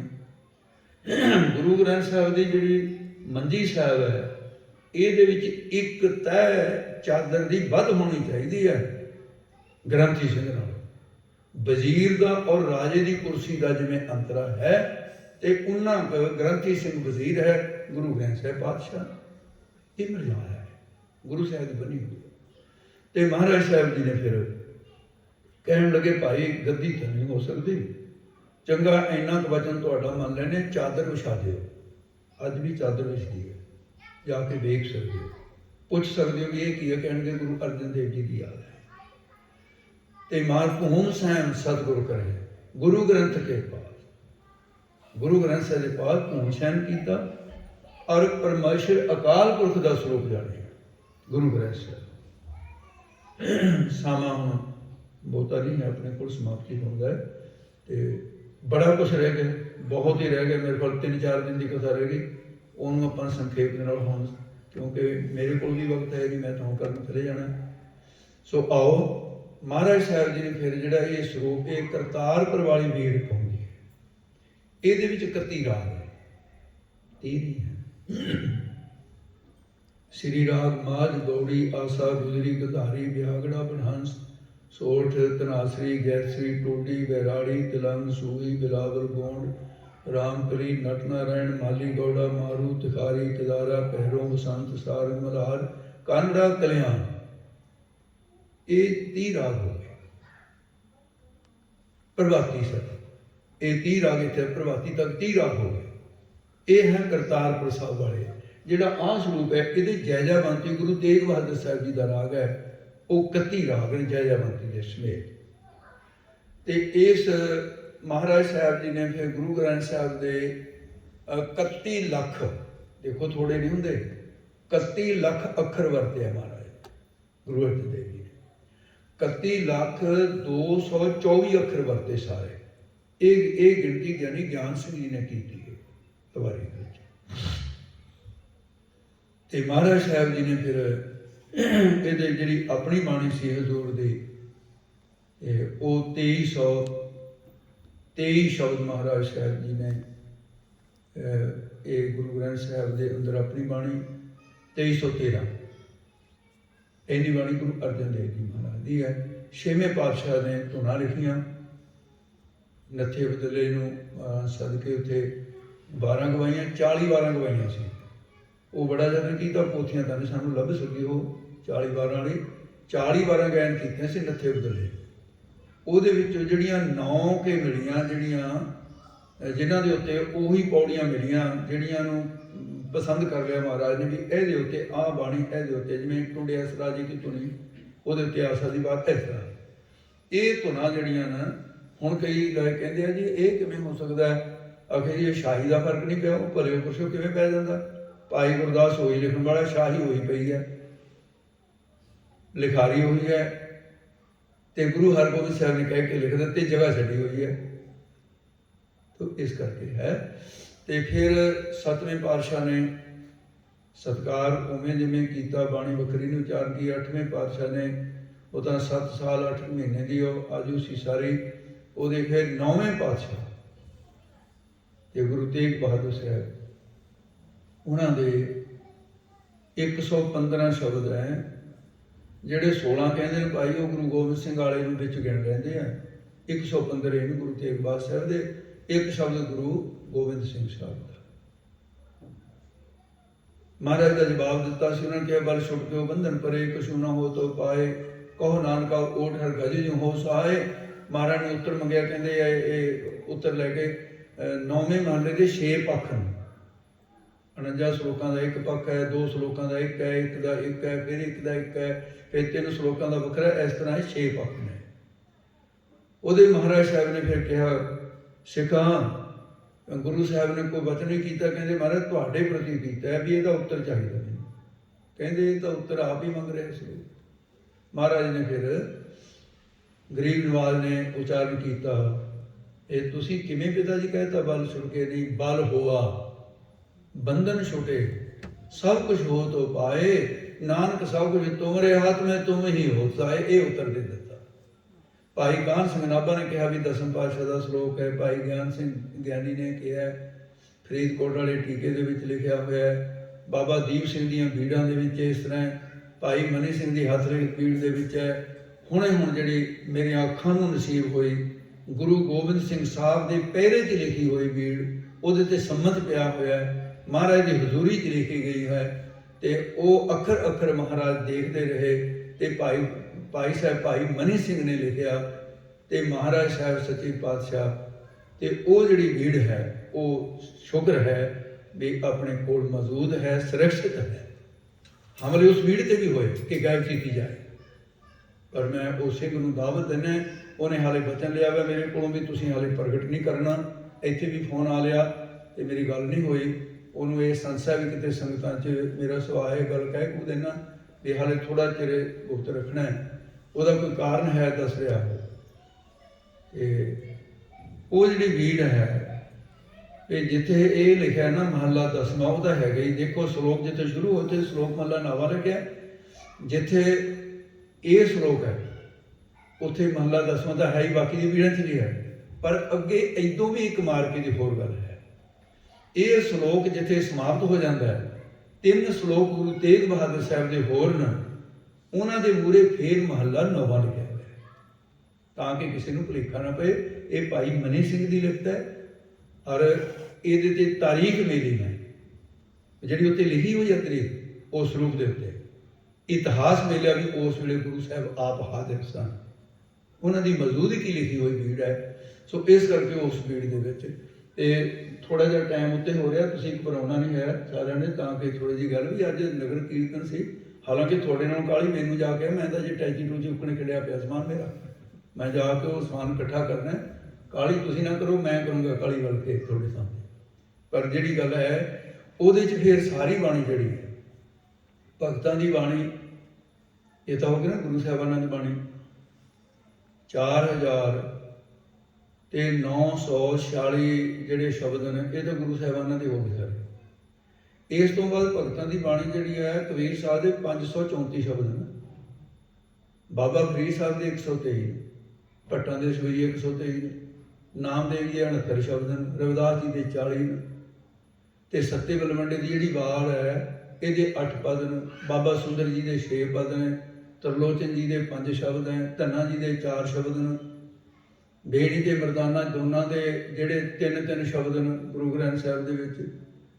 ਉਸ ਤੋਂ ਬਾਅਦ ਸਾਧ ਸੰਗਤ ਜੀ ਅੱਗੇ 3 ਭਗਤ ਜਿਹੜੇ ਨੇ, ਤੇ ਉਹਨਾਂ ਤਿੰਨਾਂ ਦੇ ਸਾਧ ਸੰਗਤ ਜੀ ਜਿਹੜੇ 2-2 ਸ਼ਬਦ ਨੇ। ਅੱਗੇ ਫਿਰ 5 ਭਗਤ ਨੇ, ਉਹਨਾਂ ਦਾ 1-1 ਸ਼ਬਦ ਹੈ। ਮੈਂ ਗਿਣਤੀ ਛੱਡ ਕੇ ਛੇਤੀ ਦੇ ਕੇ ਇਹ ਹੈ ਵੀ ਸਾਰੇ ਸ਼ਬਦ ਜਿਹੜੇ ਨੇ 5875 ਸ਼ਬਦ, 91,02,24 ਅੱਖਰ, ਧੰਨ ਸ਼੍ਰੀ ਗੁਰੂ ਗ੍ਰੰਥ ਸਾਹਿਬ ਜੀ ਦਾ। ਤੇ ਇਹ ਫਿਰ ਜਾਂ ਭਾਦਰੋਂ ਸੁਦੀ ਏਕਮ ਸੀ, 1661 ਬਿਕਰਮੀ ਸੰਮਤ ਸੀ, ਪਹਿਲਾ ਪ੍ਰਕਾਸ਼ ਸ਼੍ਰੀ ਗੁਰੂ ਗ੍ਰੰਥ ਸਾਹਿਬ ਜੀ ਦਾ ਇਉਂ ਮਹਾਰਾਜ ਸਾਹਿਬ ਨੇ ਕੀਤਾ। और नाल मर्यादा बनी श्री गुरु केर शरीर जो। ये गुरु अर्जन देव जी के वचन है। श्री गुरु केर शरीर जो सब थान समय सब ना दर्शै। मेरा शरीर जिथे है उत्थे दे सिख दर्शन कर रहे हैं। सारिया थावां ते सारिया सिखां नूं दर्शन नहीं हो सकते। एक समा इहो जिहा आएगा मेरा शरीर नहीं होएगा, फिर कित्थे करनगे दर्शन। इसलिए तुसीं देहां नाल ना जुड़ो, शब्द नाल जुड़ो। तुहानूं निर्गुण ते सरगुण साझा स्वरूप गुरु ग्रंथ साहिब दा दे दित्ता। श्री गुरु केर शरीर जो सब थान समय सब ना दर्शाया। ग्रंथ हृदय गुर कोय जानो ऊतम है मेरी देह तो ऊतम है सब काल रहे हैं। एक समा यह जाऊगा गुरसिखो पूरी दुनिया दे विच स्वरूप हर थान ते हर शहर च हर नगर दे विच धार्मिक स्थान बन के ये स्वरूप सारे सिख दर्शन करया करनगे। ये गुरु अर्जन देव जी महाराज दे वचन है। ते इस करके उत्तम है सब काल रहे मेरे स्वरूप ते मेरे अपने स्वरूप अपने हाथ ला के अपने मेरे स्वरूप ते जाके हैं दीर्घ। अगे की है साहिब जान अदैब कहना अपना मालिक समझ के मत्था टेकिया करो। पूजो चंदन केसर को कास धूप तखा के फूल चढ़ाए है। ये लिखत है जिहड़ा कहंदे जी अगे निहंग सिंह एवें धूफां दिंदे फिरदे आ, धूफां कोई होर दिंदा नासां नूं किसे होर दे चढ़ी जांदियां ने। ये एकड़ नहीं चाहिए भी जिहड़ी गल ते लिखत पढ़दे विच है। ते रही गल जोत की, मैं ये कह के समाप्ति करना। ये जिहड़े कहंदे ने भी ये गुरुद्वारे च जोतां बंद करो ये मनमत है, उन्होंने कहो भी पहला भाई श्रोमणी कमेटी नूं कहो हरमंदर साहिब दी झाटी पै जगदी। फिर बाबा दीप सिंह दे जाओ मना मोही घी 1 साल च लग जाता है। बुझाओ जे थोड़े वालियां ना बुझण जोतां। इन्हां जोतां बदले किसी ने प्राण दिते अपने। वो सिख की साखी पढ़ो, इकलौता बेटा सी, मुगलों ने फड़ लिया, कहते ओए सिखा तेनों जान नहीं प्यारी, कहना नहीं हरमंदर साहिब की जोत प्यारी है। प्लास्टिक किवें कवर करके तैर के गया सी, मुगलों का पहरा सी। वो कहते आ की हो गया जोत जग गई, असी जोत नहीं सी जगन देनी। कहते हरमंदर साहिब है जगूगी। कहते हुण तैनूं वढ़ देना सी, कतल तेरा कर देना। कल नूं कौन कहता इहदा भी इंतजाम करके आए। कौन कहते कल मेरा इकलौता बेटा आऊगा। मेरे घर का चिराग भावें बुझ जाए पर गुरु रामदास के दर की जोत जगदी रहेगी। तां जगदी है हुण तक गुरु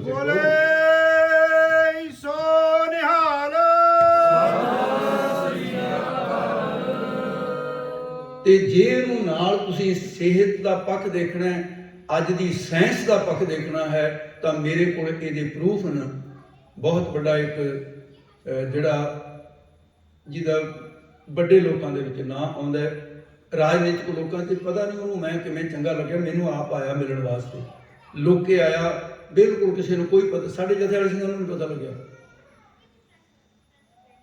ते उन्हें दस्सिया, कहंदा बाबा जी लिखत है ये गल कुदरती चल पई। कहंदा भी 1 ग्राम घी देख लो, तुसीं भी ग्राम किन्ना हुंदा है, चुटकी के इन्ना की घी हुंदा सारे। 1 ग्राम घी जिहड़ा अग दे विच सड़न तो बाद कहते 1000 फुट एरिया जिन्ना उहदे च जिन्नी भी हवा जिहड़ी दूषित हुई भी है, जिहदे च ऑक्सीजन लैण योग नहीं रही भी, कहते उन्होंने फिल्टर करके मुड़ के ऑक्सीजन तैयार कर देंगे। 1 ग्राम 1000 फुट तक सर 1000 फुट तक भी जिथे लोग इकट्ठे होंगे ना उत्थे जोत जगण का मतलब है कि ऑक्सीजन भरपूर मात्रा में रहे। इतने बिरछ तो कोई हो नहीं सकता। सप लिया के इतने नहीं रख सकते, सप्पां चों मिलती है ऑक्सीजन जां फिर ट्रियां दे विचों मिलती है। इत्थे इक्को ही साधन तुहाडे कोल कि जोत जगे, जोत दे विच ओह जिहड़ा वातावरण दूषित हो रहा है साह लैण दे नाल, किसी नूं किसी बीमारी दे नाल, तां कि एक दूजे नूं बीमारी ना लग जाए, इहनूं फिल्टर कर करके एक दूजे दे स्वाद जो छड्डदे हवा तो उत्थों ही लै रहे आपां, इहनूं पवित्र कर देंदी है। ये साइंस की रिपोर्ट है, किसी साध की नहीं। बाबा रामदेव जी का जिहड़ा नामदेव जी रामदेव का दुआ आ गया ना वैद जिहड़ा, तो वो जाके औंडा शहर में जाओ तुसीं, जिहड़ा मंदिर घुमाया सी भगवान जी ने, वो धरती दे विच एक तह चली गई है। एक बंदा उतरदा है, मैं उतर के देख के आया हेठां, जे उत्थे जोतां ना जगदियां होण, पहलां तां पंडित ही मर जाण उत्थे जिहड़े रहिंदे, ऑक्सीजन नहीं है उत्थे। उत्थे जोतां दे सिर ते ऑक्सीजन भरपूर मात्रा च रहिंदी है ते जिउंदे ने, जिहड़े लोग जांदे उन्हां नूं भी कुछ हुंदा। इस करके कुछ गल्लां ऐसियां ने जिहड़ियां साडे सेहत विग्यान दे नाल संबंध रखदियां, पर असीं उन्हां नूं एक पखंड बना लिया जी, जोतां जगाई जांदे आ, धूफां जगाई जांदे आ, ते भाई ना जगाओ, तुसीं ऑक्सीजन तो बिना मरना मरी जाओ, असीं की कर सकदे हां। ते मैं आप नूं अखीर दे विच कुछ सेहत विग्यान की एक जिहड़ी बहुत जरूरी गल मैं कहनी चाहुंदा, बीबीओ खास करके तुहानूं बेनती है, अपने बच्चों को तंदुरुस्त रखना चाहते हो, अपने आप को तंदुरुस्त रखना चाहते हो, तो कैंसर की बीमारी तेजी ना बढ़ रही है। तुसीं करोने नूं कि आने वाले समय के अंदर ऐसा ना हो कि हर घर दे विच कैंसर का मरीज हो जाए, डॉक्टर नहीं होने उन्हें जिन्हें मरीज हो जाने हैं। कुछ कैंसर साड़ी गलती नाल पैदा हो रहा है, बस वो तो सावधान हो जाओ। कारण ये होर बड़े ने। एक डॉक्टर ने मैनूं दस्सिया, कहंदा जी जिहड़े लीकड़ साबण दे नाल भांडे धोने हैं, कहंदा जां तां उहनूं 25 वार पानी दे नाल धो तां साबण लैंदी है। 25 वार धो ही नहीं सकदा कोई, काली बड़ी होंदी है। बस ठीक है जी, साबण नाल ही है। जदों उहदे च दाल सब्जी रोटी खाओगे, वो तुहाडे पेट दे विच जाओ, पेट का इन्फैक्शन होगा, वो इन्फैक्शन तो कैंसर पैदा होगा। जे मैं तुहानूं कहां भी स्वाह नाल मांजो, ये हो नहीं सकता, असंभव बात है। मैं तुहानूं एक बेनती करदा, जिहड़ी गल मैं अपनी रसोई दे विच लागू कीती है, तुसीं क्यों नहीं कर सकदे?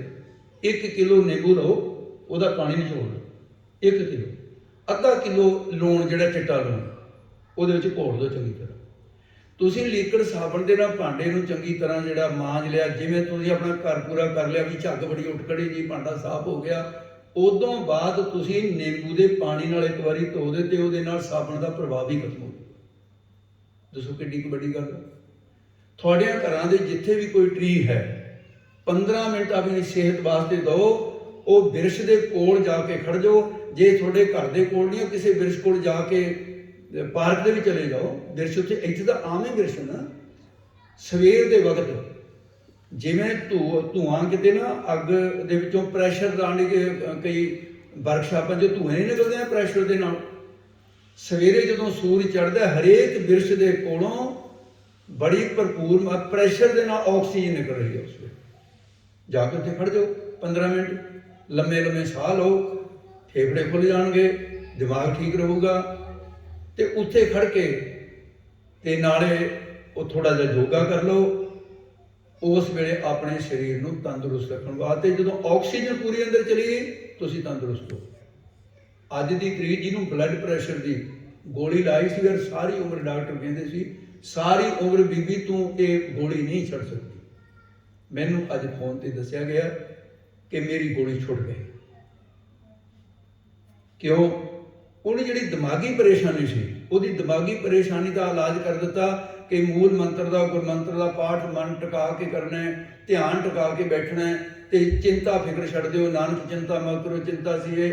वो ब्लड प्रैशर हट गया। उन्होंने कहा बीबी तुम बिल्कुल जिंदगी भर हुण ब्लड प्रैशर की गोली नहीं खा सकती, लोड़ नहीं है। तुसीं तंदुरुस्त होने के लिए बाकी की कथा कराई जाते हो, ये तो होर भी करी जाते, तुसीं आ भी काम करा लिया करो, माड़ा मोटा जिहड़ा है ਇਹਦਾ भी लाभ उठा लिया करो। तुसीं यार की कहा नहीं, मैं तुहानूं सुणाई, तो धक्के से सुना के चले जानियां कोई गल्लां। तो हुण टाइम बहुत हो गया, 15 मिनट हो गए। ग्रंथी सिंघां ने सवेरे उठना है, तो गुरमुख प्यारे खैर इन्होंने तो की शिकायत करनी है, साडे घर का बच्चा है। मैं ये कहीं देखदा जदों कीर्तन करदा है भी सिंघा समय किवें बदल जाते हैं, करवट लै जाते हैं। एक समा वो सी भी बड़े बड़े लोग जिहड़े सी, वो जसविंदर सिंह की लोड़ पैंदी सी, फोन इनू ही जाता सी पहला। तो उस वेले चंगे चंगे राजनीतिक दूजे तीजे ये जसवंत सिंह जी आ मसला है, आ मसला है, ये हुण गुरु कृपा करे, कोई बात नहीं, समय दी गल्लां हुंदियां न। ते दलगीर नहीं होना, तो जिवें भी है, पर कमेटी वालियां नूं भी भाई इस गल की कदर होनी चाहिए है।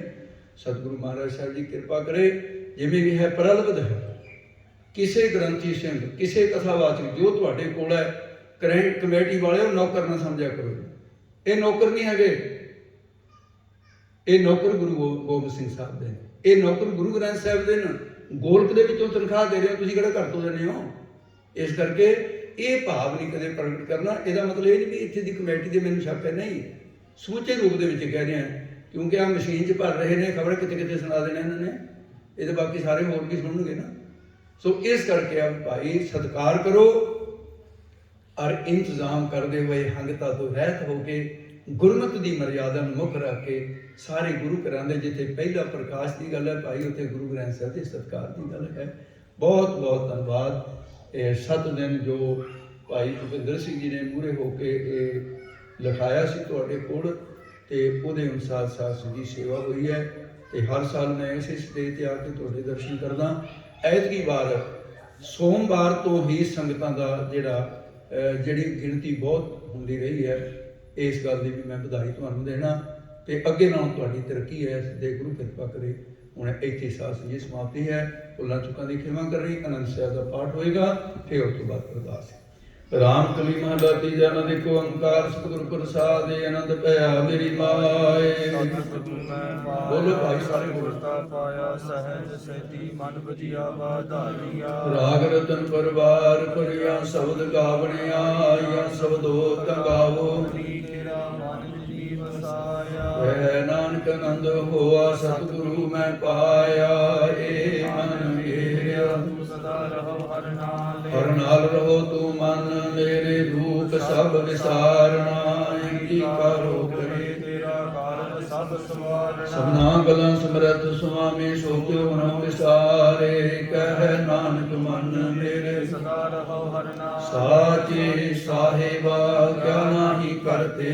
ਘਰ ਦਾ ਤੇਰਾ ਸਭ ਕਿਛ ਹੈ ਜਿਸ ਤੇਰੇ ਸੁਭਾਅ। ਸਦਾ ਸਿਫਤ ਸਲਾਹ ਤੇਰੀ ਨਾਮ ਮਨ ਵਸਾਵੇ। ਨਾਮ ਜਿਨ ਕੈ ਮਨ ਵਸਿਆ ਵਾਜੇ ਸ਼ਬਦ ਘਨੇ। ਕਹਿ ਨਾਨਕ ਸੱਚੇ ਸਾਹਿਬ ਕਿਆ ਨਾਹੀ ਕਰਤੇ। ਰਹਿ ਸਾਚਾ ਨਾਮ ਮੇਰਾ ਆਧਾਰੋ। ਸਾਚ ਨਾਮ ਆਧਾਰ ਮੇਰਾ। ਜਿਨ ਭੁੱਖਾਂ ਸਭ ਗਵਾਈਆ। ਕਰ ਸ਼ਾਂਤ ਸੁਖ ਮਨ ਆਇ ਵਸਿਆ ਜਿਨ ਈਛਾ। ਸਭ ਪੁਜਾਈਆ। ਸਦਾ ਕੁਰਬਾਨ ਕੀਤਾ ਗੁਰੂ ਏਟਹੁ ਜਿਸ ਦੀਆਂ ਏ ਬੜਿਆਇਆ। ਕਹਿ ਨਾਨਕ ਸੁਣਹੁ ਸੰਤੋ। ਸ਼ਬਦ ਧਰਮ ਪਿਆਰੋ। ਸਾਚਾ ਨਾਮ ਮੇਰਾ ਆਧਾਰੋ। ਬਾਜੇ ਪੰਜ ਸ਼ਬਦ ਘਰ ਸੁਭਾਗੈ। ਘਰ ਸੁਭਾਗੈ ਸ਼ਬਦ ਬਾਜੇ। ਕਲਾ ਜਿਤ ਕਰ ਧਾਰਿਆ। ਪੰਜ ਦੂਤ ਤੁਧ ਵਸ ਕੀਤੇ ਕਾਲ ਕੰਟਕ ਮਾਰਿਆ। ਕਰਮ ਪਾਇਆ ਤੁਧ ਜਨ ਕੋ ਸੇ ਨਾਮ ਹਰ ਕੈ ਲਾਗੇ। ਕਹਿ ਨਾਨਕ ਸੁਭੋਆ ਤਿਤ ਘਰ ਅਨੰਦ ਅਨ ਸੁਨੋ ਬਟ ਭਾਗਿਓ। ਸਗਲ ਮਨੋਰਥ ਪੂਰੇ। ਪਾਰ ਬ੍ਰਹਮ ਪ੍ਰਭ ਪਾਇਆ। ਉਤਰੇ ਸਗਲ ਵਿਸੂਲੇ। ਰੋਗ ਰੋਗ ਸੰਤਾਪੇ ਉਤਰੇ। ਸੁਣੀ ਸੱਚੀ ਬਾਣੀ। ਸੰਤ ਸਾਜਨ ਭਏ ਸਰਸੇ। ਪੂਰੇ ਗੁਰ ਤੇ ਸੁਣਤੇ ਪੁਨੀਤ ਕਹਤੇ ਪਵਿੱਤ ਸਤਿਗੁਰ ਰਹਿਆ ਭਰਪੂਰੇ। ਬਿਨਵੰਤ ਨਾਨਕ ਗੁਰ ਚਰਨ ਲਾਗੇ ਵਾਜੇ ਅਨਹਦ ਚੂਰੇ। ਸ਼ਲੋਕ ਪਵਨ ਗੁਰੂ ਪਾਣੀ ਪਿਤਾ ਮਾਤਾ ਧਰਤ ਮਹਾਤ। ਦਿਸ ਰਾਤ ਦੁਇ ਦਾਈ ਦਾਇਆ। ਖੇਲਾ ਸਗਲ ਜਗਤ। ਚੰਗਿਆਈਆ ਬੁਰਿਆਈਆ ਵਾਚੈ ਧਰਮ ਹਜ਼ੂਰ। ਕਰਮੀ ਆਪੋ ਆਪਣੀ ਕੇ ਨੇੜੇ ਕੇ ਦੂਰ। ਜੀ ਨਾਮ ਤੇ ਆਇਆ ਗਏ ਸਕਤ ਕਾਲ। ਨਾਨਕ ਤੇ ਮੁਖ ਉਜਲੇ ਜੀ ਛੁੱਟੀ ਨਾਮ। ਜੀ ਨਾਮ ਤੇ ਆਇਆ ਗਏ ਸਕਤ ਕਾਲ। ਨਾਨਕ ਤੇ ਮੁਖ ਉਜਲੇ ਜੀ ਛੁਟੀ ਨਾਲ। ਵਾਹਿਗੁਰੂ ਜੀ ਕਾ ਖਾਲਸਾ ਵਾਹਿਗੁਰੂ ਜੀ ਕੀ ਫਤਿਹ।